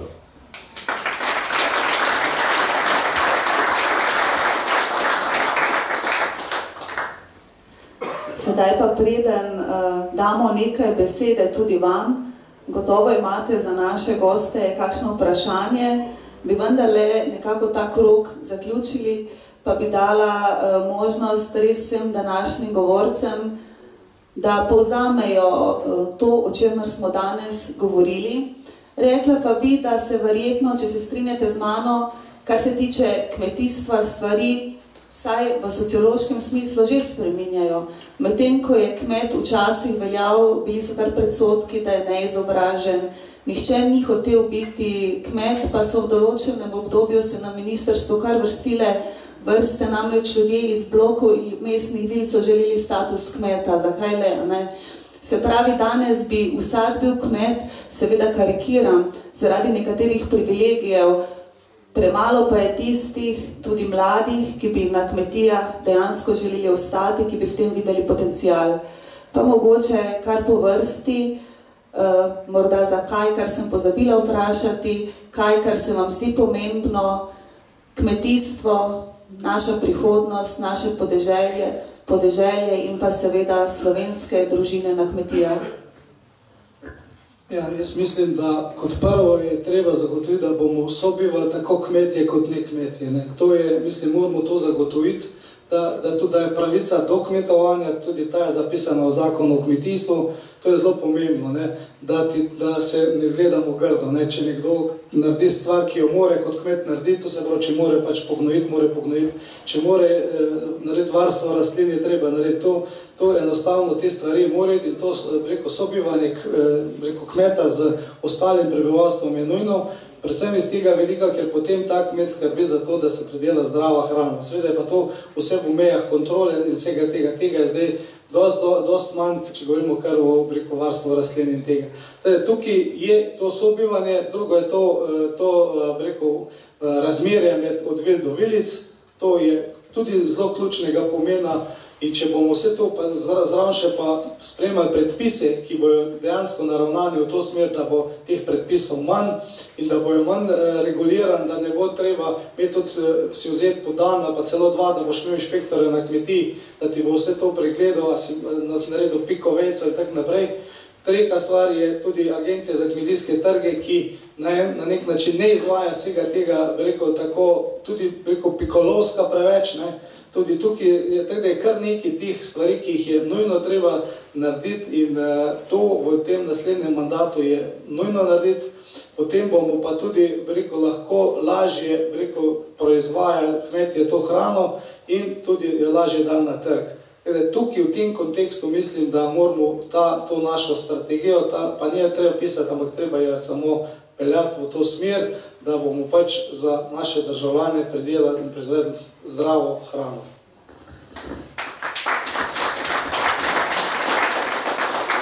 Gospod Janez Janša, kmetijstvo, Slovenija, prihodnost. Mogoče 2 stavka najprej na tisto, kar ste prej rekli o odnosu do kmetijstva, ne, pa do kmeta nasploh, do zemlje, do življenja na zemlji. Jaz sem tudi zrastel gor na mali kmetiji, pač v časih socializma, no in do 4 let, do 4 let do osnovne šole, ko smo hodili še v podružnično šolo, smo bili vsi z vasi, z kmetov, ni bilo nobenih razlik, samo učiteljica je bila z mesta, tako da se nismo delili. Potem v zadnjih 4 leta osnovne šole so bila pa v mestu oziroma v večjem kraju, takrat so pa na tiste, ki smo prihajali s kmetij, gledali kot na drugorazredne. Se je ta ločnica, vidim, da nekateri kimate, ste isto doživljali, je bila ta ločnica jasna, še bolj potem v gimnaziji. Tam nas je bilo z kmetov mogoče četrtina in smo bili drugorazredni, je bila neka stigma. Enako je bila stigma do kmetov, nasploh. Ni bilo to samo do otrok. Danes tega ni več, zagotovo, Tudi taki primeri so kot prej, se pravi, nekdo zraste v mestu, pa gre pol na kmeta. Čas je bil ta tok popolnoma, rekel, 100% v drugo smer, izseljevanje s podeželja v tovarne, v bloke in tako dalje, ker se je skušali tudi naravo družbe na ta način spremeniti. Danes tega ni več, mogoče še kje malenkostno v kakih okoljih. Nismo pa še na tej stopni, da bi se na kmetijstvo gledalo kot na strateško dejavnost, kot na nekaj več, kot na dodano vrednost v družbi. Tam še vedno srečate v teh razpravah, recimo tudi v parlamentu, ko se javijo poslanci, predvsem levici, in pravijo, to kmetijske subvencije, to je neumnost, to je zapravljanje denarja, za vse kaj drugega bi dal. Zdaj na enak odnos, recimo, sem naletel v Bruslju, v Evropskem svetu. Tam je tudi ena močna skupina, to se bo zdaj v teh razpravah pokazalo, predstavnikov in političnih sil in tudi nekaterih držav, ki so za to, da se proračunska sredstva, evropska sredstva praktično ukinejo ali pa bistveno zmanjšajo. To je pač stalna bitka. Tako da na tej stopni še nismo. Mislim pa, da gremo v pravo smer. Gre se v pravo smer in da ne bom ponavljal vseh, ki ste to mogoče že na boljši način povedali. Tukaj je, jaz sem optimist. Jaz sem optimist. Danes je v Sloveniji sigurno več ljudi, ki prav razmišljajo v zvezi z statusom kmetijstva, kmeta, skrbi za zemljo, samozadostnosti, varni hrani, kot pa pred 20 leti. Ta zavest je višja.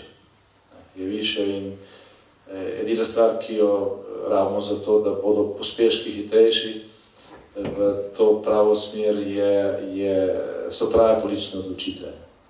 Dejansko. Se pravi, zakonodajalec, ki ne kreira ovir, ampak jih odpravlja in kreira predpise, ki ustvarjajo priložnosti za ljudi.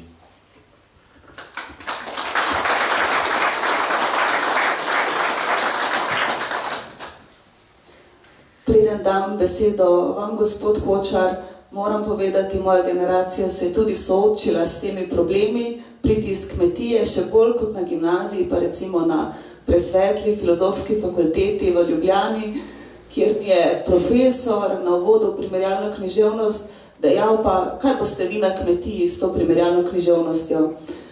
Danes, ko pridem na sestanek in povem, da se pohecam kmečka punca, je pa to privilegij. Tako da nekaj se je spremenilo, da se bo še bolj, bomo morali poskrbeti vsi mi. Gospod Kočar, vaš pogled skozi oči kmetijstva v prihodnost. Ja, še enkrat hvala. Ja, upam, da ste profesorja vprašali, a on vsak dan, vsaj enkrat na dan je, če ne dvakrat, trikrat. A veste, to je najboljši odgovor, če kdo vpraša kaj ali pa pove kaj slabega o kmetih. Drugače pa, gledajte, to, kar danes govorimo, lahko seveda uresničimo. Zato pa, da to uresničimo, je treba narediti dvoje. Potrebno je iti na volitve, zato vas pozivam, pojdite na volitve. In kar je drugo, obkrožite tistega, ki vam dejansko zagotavlja, da to, kar govori, tudi naredi. In v zgodovini smo vedno dokazali, da to, kar govorimo, tudi naredimo. In to je vsa rešitev. Spet enostavno.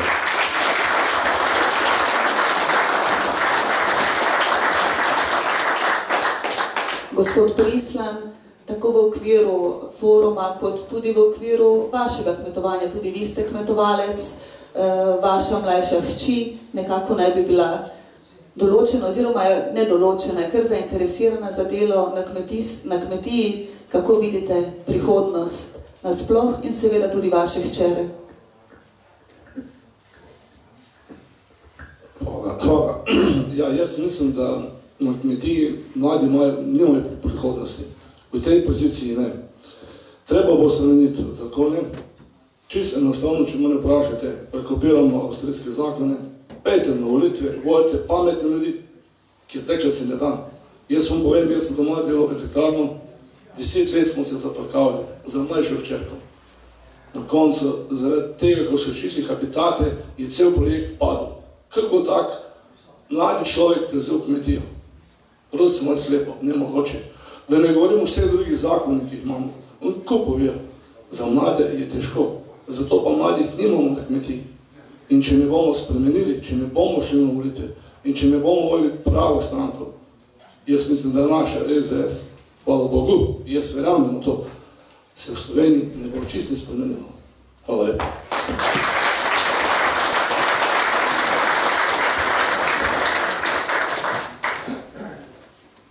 Sedaj pa je možnost tudi za kakšno vaše vprašanje. Torej, če ima kdo vprašanje, vstanite, se nakratko predstavite in povejte, komu je vprašanje namenjeno. Gospod Kolar, ne? Tako. Jaz pa to vprašam, jaz nisem nič med, pa nič, imam malo manj kaj 1 hektar zemlje, ki je ne morem obdelovati, v bistvu sem del sam stina, ki je ne uporabljamo, ampak da to, zakaj je te kmetijske zemljišče tako precijeni, da se nas slače prodajati. Nas slače se, ker je 2 julija bi moral dobi, ko se pa dal v strano. To je pa mnogih problem, mora z njim tam moj. To bi vprašati. Hvala za vprašanje. Torej, podcenjenost vrednosti kmetijskega zemljišča. Nekatere države to vrstne probleme kmetijskega zemljišča oziroma obdelovalnega zemljišča, predvsem v relativni bližini mest, rešuje zelo enostavno. To zemljo oddajo tako lokalni skupnosti ali mestu oziroma posebni skupnosti, ki potem opravi parcelizacijo tega in številni meščani z velikim veseljem hodijo in obdelujejo, imajo tam svoje vrstičke in vem za primer v Londonu, kjer v bližini Londona, predmestju Londona, ko ljudje čakajo za to, da dobijo svoje zemljišče. In ko se potem opravi kalkulacija, konkretno v vašem primeru, sicer ne vem, ki je mikrolokacija, je izplen vašega letnega najem oziroma v vašem primeru oddaje zemljišča veliko večji, kot pa da bi enkrat dobili 2000 evrov za to zemljišče. Lahko bi dobili 2000 evrov vsako leto, to pa je že nek denar. Še kakšno vprašanje? Gospa, boste dobila mikrofon. Dober večer vsem skupaj. Moje ime je Majda Kovačič. Prihajam iz Celja oziroma okolice, konkretno iz Medvega. Moram reči, da sem zelo vesela tega foruma in to zato, ker čeprav sem šla v druge smeri študijske, sem zrasla tudi jaz na vrtnariji. Moja mama je bila 60 let branjevka na trgu, ker sem bila edinka, sem pač tudi jaz morala vse skozi delati od malih nog in delam še sedaj, ko sem že v pokoju, ker mi je pač odcepila to, bi rekla, to bogatstvo zemlje, to vrednoto zemlje in ker je vedno rekla, Majda, tvoj študij je v bistvu, saj je veliko vreden, ampak brez zemlje ti ne bo nihče preživel. To je to, kar je gospod predsednik govoril, kajti že, če pogledamo, že Terezija je dala, uzakonila krompir, sadeže oziroma jabolka ob cesti, da bodo lahko popotniki obirali, ko bodo hodili po poti.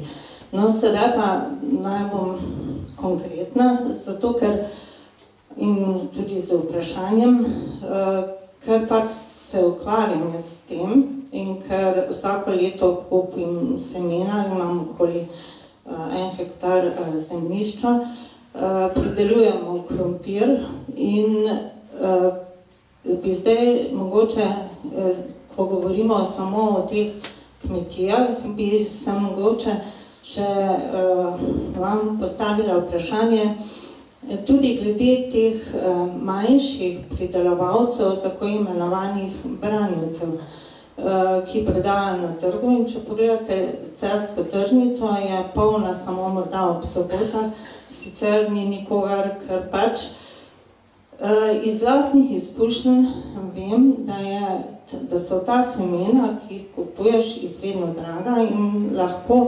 rečeš, da se v bistvu ne splača. Ker recimo biokrompir, ki ga jaz pač kupim biokrompir, 50 kg, je stal 184 €. To se pravi, če pogledate, kje je gnoj, kje je oranje, kje so tista škropiva, če so potrebna, da dela sploh ne omenjamo. Vsa semena, ki jih kupiš, jih je samo nekaj v toj vrečki, pol jih ven ne pride.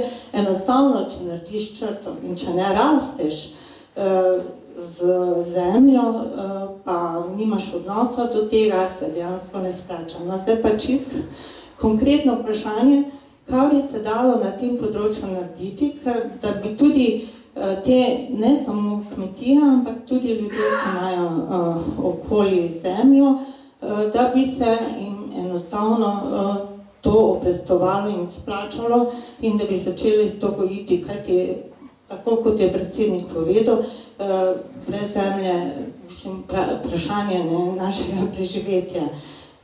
To je eno vprašanje. Drugo vprašanje pa je, kako zdaj to spraviti vse te dobre ideje skozi parlament, glede na to, da imamo parcialni volilni sistem in da še tako dobre ideje potem ne bodo prišle do izraza, kajti kljub zmagi morda se veste, bodo to še zdravo najmanj 2 stranki ali 3, se lahko zadeve vse ponovijo. Hvala lepa.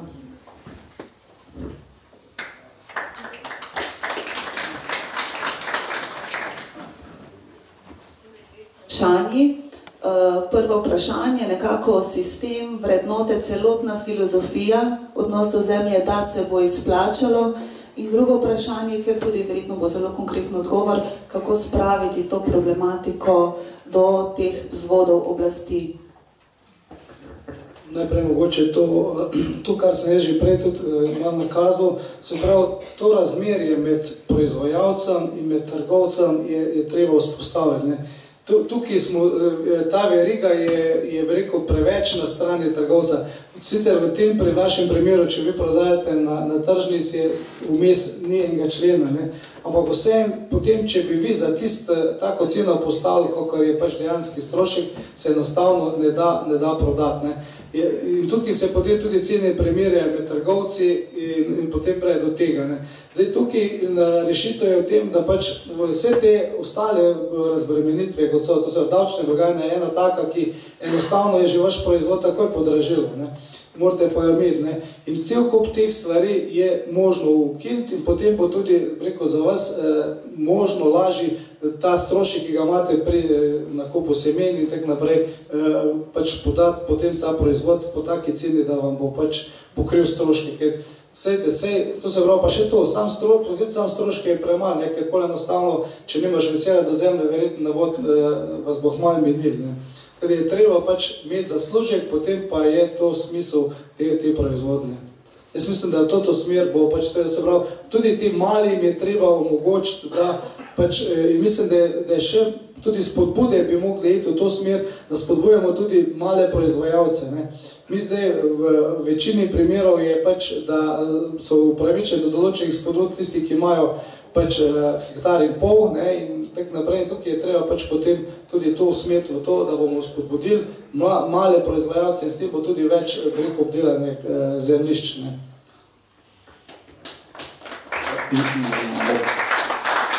Mogoče še en komentar, če sem vas prav razumel, pridelujete biološki krompir. Ali pa kupujete biološko seme. Glejte, vam bo poskušal odgovoriti. Glejte, v Sloveniji obstaja združenje, ki skrbi za domača seme, za izmenjavo semena. V bistvu so to semenske banke, ampak ne tiste državne, ki imajo na Svalbardu svoje rezerve ali pa pri nas na Kmetijskem inštitutu, ampak so to semena, ki so stara semena in ki se jih da menjati v verigi. Kar se tiče pa prodaje, da imate problem s prodaje, pogledajte, danes mladi obvladajo tehnologijo spleta, samo en dober oglas in če bi res imeli biološki krompir, to je tako, biološka hrana je danes moderna, na eni strani, na drugi strani pa zelo iskana. In če bi imeli krompir, samo krompir, biološki krompir na enem hektarju, njive za zlato ga prodate, veste, z spletnim oglaševanjem. Ponovite še enkrat vprašanje, prosim, da bomo se razumeli. Hvala lepa. Morda sem bila res tako predolga, pa ne preveč konkretna. To ni bilo moje vprašanje. Jaz sem hotela samo nekako opisati to situacijo, ker jaz sem sicer v pokoju, pa imam lepo pokojnino, glede na to, kaj sem delala prej, ampak zaradi te ljubezni do zemlje, ki ne bi prodala za nič na svetu, jaz pač pridelujem to in tudi ta biološki krompir sem zdala sam za primer, še vedno ga imam 3 zaboje, malo sem ga šenkala, ker sem ga 5 kil za 5-člansko družino pridelala, ne? Jaz ga ne prodajam. Jaz sem, zdaj čisto konkretno vprašanje, hotela sem povedati to, da bi se morala vzpodbuditi pridelava ljudi, ki imajo hišo, ki imajo hišnico, ki imajo nekaj zemlje in da bi potem tudi ti ljudje se samo oskrbovali, ne to, kak se prodajam, ker to je pač moja mama, jaz sem z njo nepokojna, to je zdaj pa se, jaz ne hodim na trg, pa tudi ne prodajam, ampak to, da bi ljudje drugi, s teto dragimi semeni, to enostavno rečeš, se ne splača. In dejansko jaz iz 60-letnih izkušenj lahko rečem, da dela sploh ne smeš upoštevati. Ti delaš, pač delaš.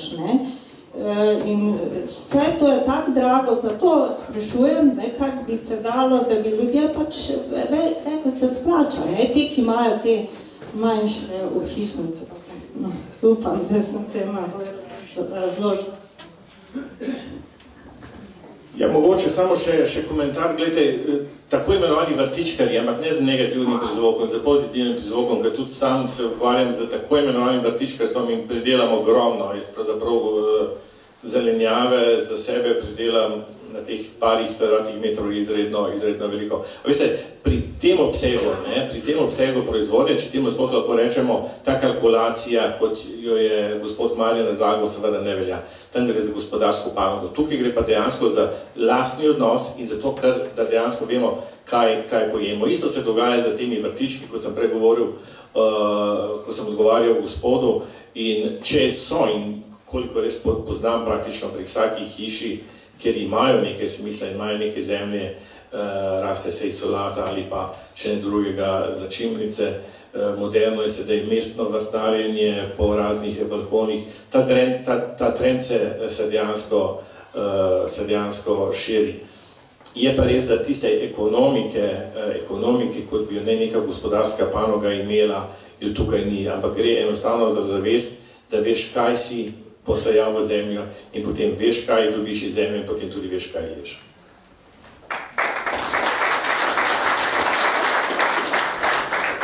Torej lahko rečemo, da je to dejansko stvar vrednot, pogleda na svet, da tudi naučimo stvar svoje otroke, da vedo, da solata ne zraste v trgovini na polici, ampak v zemlji. In še zadnje vprašanje, mnenje, gospod Ljubo Žnidar, poslanec. Ja, hvala lepa za besedo. Moram si vzeti besedo, seveda, ker je kar danes bilo nekaj rečeno glede poslancev, kako smo tu uspešni, kaj delamo, kakšna je naša moč. Predvsem pa tudi z tega stališča, ker sem že od leta 2011 član odbora za kmetijstvo. Kot prvo moram pohvaliti organiziranost pri stranki, da za vsak ministerski resor za poslanci od zadaj stoji strokovni svet in forum z tistega področja. Tako je tudi na področju kmetijstva, kjer nam strokovni svet pripravlja predloge, sugestije, daje predloge k dopolnitvam in tako naprej in tako naprej. Ravno tako je tudi z področja kmetijskega foruma. Ta organiziranost je zelo dobra in zelo velika pomoč nam, poslancem, pri svojem delu, zdaj, če konkretno rečem, tudi na področju kmetijstva. Res je, kar je bilo rečeno, da je v državnem zboru zelo malo kmečke pameti. Res je, toliko akademskih poslancev, kot je ta mandat, še nikoli ni bilo. In tudi uspešnost sedanje vlade se vidi, kakšna je. Skratka, menim sam, da je to najslabša vlada, odkar dejansko spremljam to politiko, to pa že skoraj 20 let. In to se dejansko vidi. Zdaj, če grem samo v letu in pol, to se pravi v letu 2017 in do danes, je naš odpor vložil 22 izrednih sej na področju kmetijstva, poleg rednih. Poslanska skupina Slovenske demokratske stranke je vložila 2/3 vseh predlogov, napram kolikor jih je vložila vladna koalicija. To zelo jasno pove, koliko je naša poslanska skupina aktivna, delovna in seveda smo v opoziciji in jaz bi rekel, 90% naših predlogov ni uresničenih. Ampak, ker nismo ljubosumni, tudi če spremenijo naslov, ime in kakorkoli in če pridajo z istim predlogom čez 2 meseca kot vladni predlog, nismo razočarani. Na mizo smo jim dali predloge, na mizo smo jim dali rešitve. Tudi če so z vladnim naslovom prišle čez mesec ali 2 ali 3, smo kljub vsemu zadovoljni, zato ker smo za slovenski narod nekaj dobrega naredili.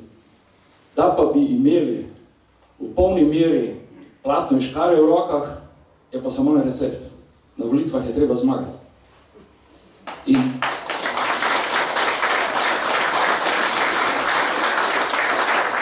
In seveda, potem bo tiste 2/3 našega dela uspešno odkljukano.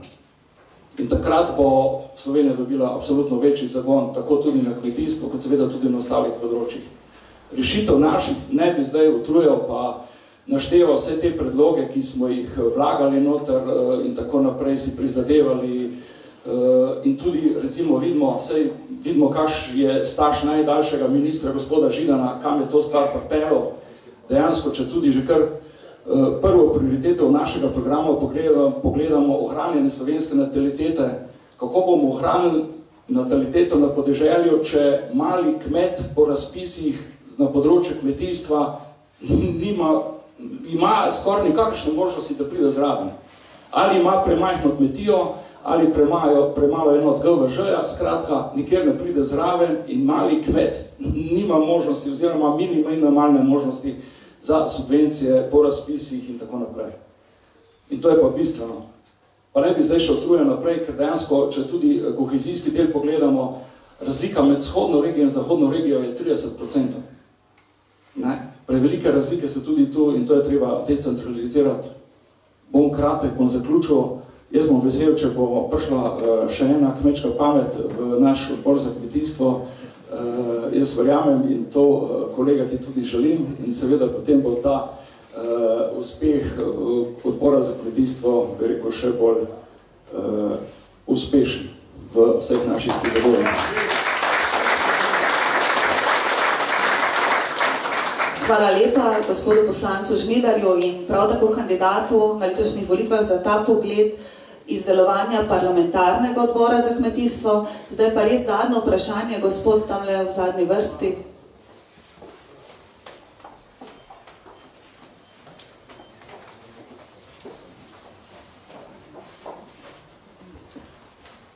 Dobar dan, želim.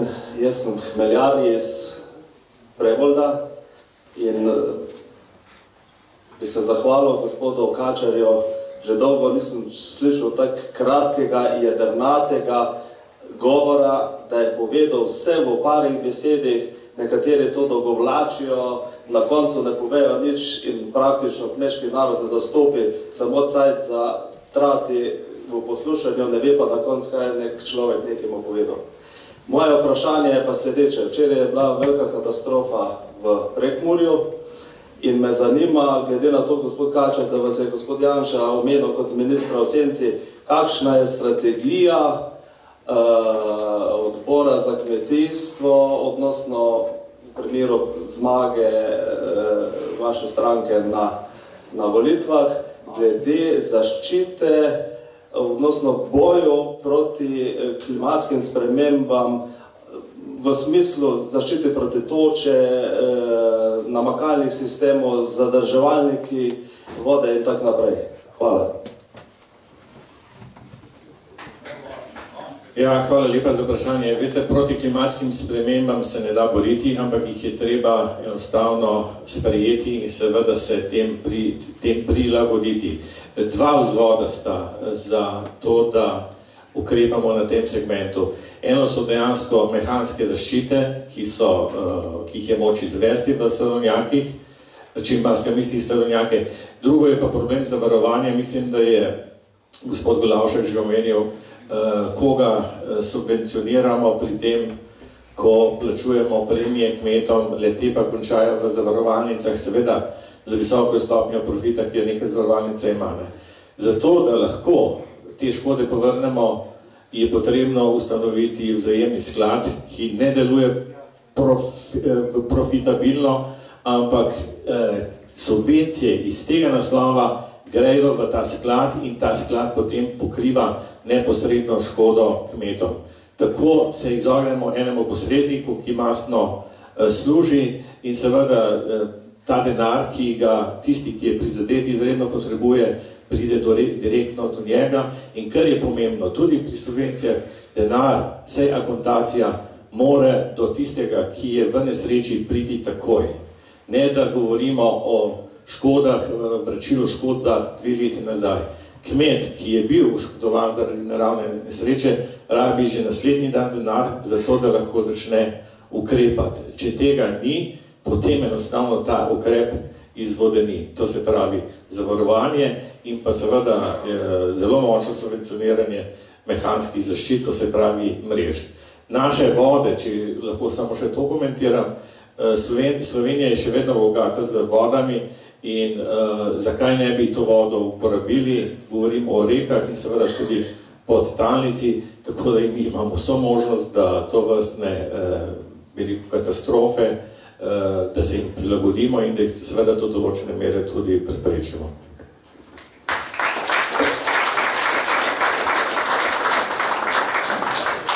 Hvala lepa. Zdaj pa čisto za konec, pa da zaključim mogoče malce bolj sproščeno, si upam vprašati, gospod Janez Janša, vas za konec, pravite, rojeni ste bili na kmetiji, zdaj živite na podeželju, kolikor vam pač to obveznosti dopuščajo. Povejte, ali ta zavezanost zemlji, pa kmetiji, pa vse to, kar so nam kmečkim otrokom nekako privzgojili, da nam to kmetijstvo teče po žilah in v srcu, ali je ostalo vas kaj kmeta, ali kaj zakopljete, ali kaj posadite, ali imate še kaj tega v sebi, ali primajte še kdaj zemljo, povejte. No, tudi živim na kmetiji, tako da mi to ne uvide, čeprav zadnje tedne mesece bolj spim tam, tako da samo, drugače pa to človeka ostane, človeka to ostane in če to prevedemo v politiko, ko poslušam kakšne kolegice in kolege v državnem zboru, ko razpravljajo o različnih zadevah in trdijo, da je 1 + 1 = 3, si jaz mislim, če je to moja mama slišala, ker kot če zrasteš na kmetiji, veš, da je 1 in 1 2. Da tisto, kar boš pridelal, boš lahko pojedel, boš prodal, da si odvisen samo od sebe, da ti nihče ne bo nič dal v glavnem. Tako da navadiš se na neko samostojnost. Zdaj, če pogledate recimo volilne rezultate v mestih in na podeželju, potem vidite, da na podeželju se v glavnem voli zdrave programe, neko realnost, tisto, kar stoji, bistveno manj pa koritništvo, razne dodatke, privilegije in vse ostalo, česar je v mestih polno. Problem pa je, seveda, da je volilna udeležba na podeželju bistveno nižja kot v mestih v zadnjih mandatih. Daleč najnižja volilna udeležba v Sloveniji je v volilnih okrajih, ki so podeželski in ki so revni.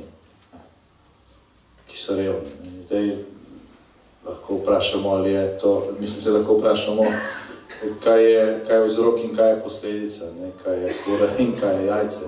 Ker ko govoriš z ljudmi tam, zakaj ne gre dovolj, pravi, da zaradi tega je tako slabo. Mislijo, da protestirajo s tem proti samemu stanju, ne? Dejansko ga pa vzdržujejo na ta način. Ne? In tukaj, ne, ko je prej bilo vprašanje tudi, kako to spremeniti. Ne? Gospod Kočev je prej rekel, 200 000 ljudi živi od kmetijstva ali posredno, tako ali drugače je vezan. Če gledamo podeželje, je tega še bistveno več. Ne? Če bi si ti ali pa če večina teh ljudi volilo, bi bilo v parlamentu več zdrave kmečke pameti, bile boljše odločitve, ne, in bi se tudi stanje hitreje izboljševalo. Pač ljudem so ubili v glavo, da en glas nič ne spremeni, ne, da je to na nek način protest. Na podeželju, ne vem kako je zdaj, ampak včasih, recimo, je bil en od najbolj branih časopisov, so bile Slovenske novice.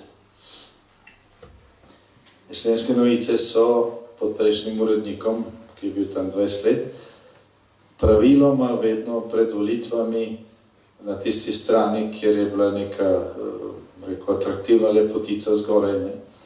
Skoraj vsak pogledal spodaj, je bila ena taka rubrika, kjer ne, so dajali kao neke nasvete. Mi smo šli to pogledati pred leti in vedno je bilo pred volitvami tam napisano vse gre v maloro, nisem zadovoljen, penzija nizka, voznar gre v Ljubljano, iz protesta ne moreš voliti.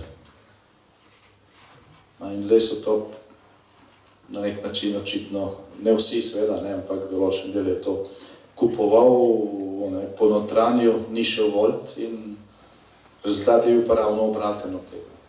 Ko je tisto staro reklo, ne, slabo vlado izvolijo dobri ljudje, ki ne gredo voliti, ne, se v Sloveniji 100% potrjuje. Ko boste srečali ljudi, ki niso zadovoljni, ne, s tem, kako je danes kmetijstvo ali kjerkoli, in vam bodo rekli, da zaradi tega ne bo šli na volitve, in povejte, da morajo iti na volitve ravno zaradi tega. Sicer bo ravno tako ali pa še slabše. Tisti, ki ima nek privilegij, tisti, ki misli, da sedanja situacija njemu odgovarja, bo zagotovo šel. Bo zagotovo šel. V Sloveniji veliko stvari narobe, veliko priložnosti smo zamudili, ampak formalno demokracijo pa imamo. Vsaj vsake 4 leta neka priložnost pač je. In na koncu, če ne izkoristimo, nimamo ravno pravice jamrati. Naslednja taka priložnost bo 3. junija in izkoristimo jo. Hvala lepa.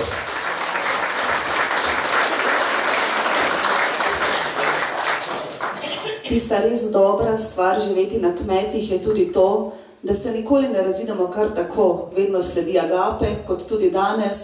Vabi nas gospod kandidat Marjan Golavšek. Še bomo malce se družili v preddverju. Seveda pa zdaj za konec v pozitivnem duhu in občutku o slovenskem kmetijstvu. Hvala vsem, ki ste prišli. Hvala današnjemu osrednjemu gostu, gospodu Janezu Janši.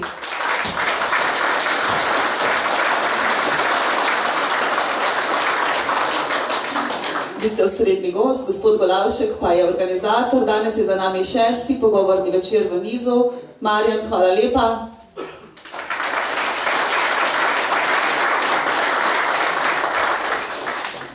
Hvala, gospod, kot smo slišali, konkretnih, kratkih besed, ki so razumljive za kmete, gospod Matjaž Kočar.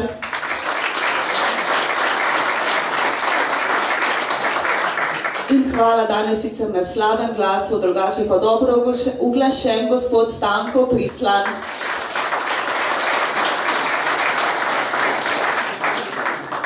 Za konec dobimo se v preddverju, 3. junija pa se odločimo tudi za slovensko kmetijstvo. Hvala lepa in nasvidenje.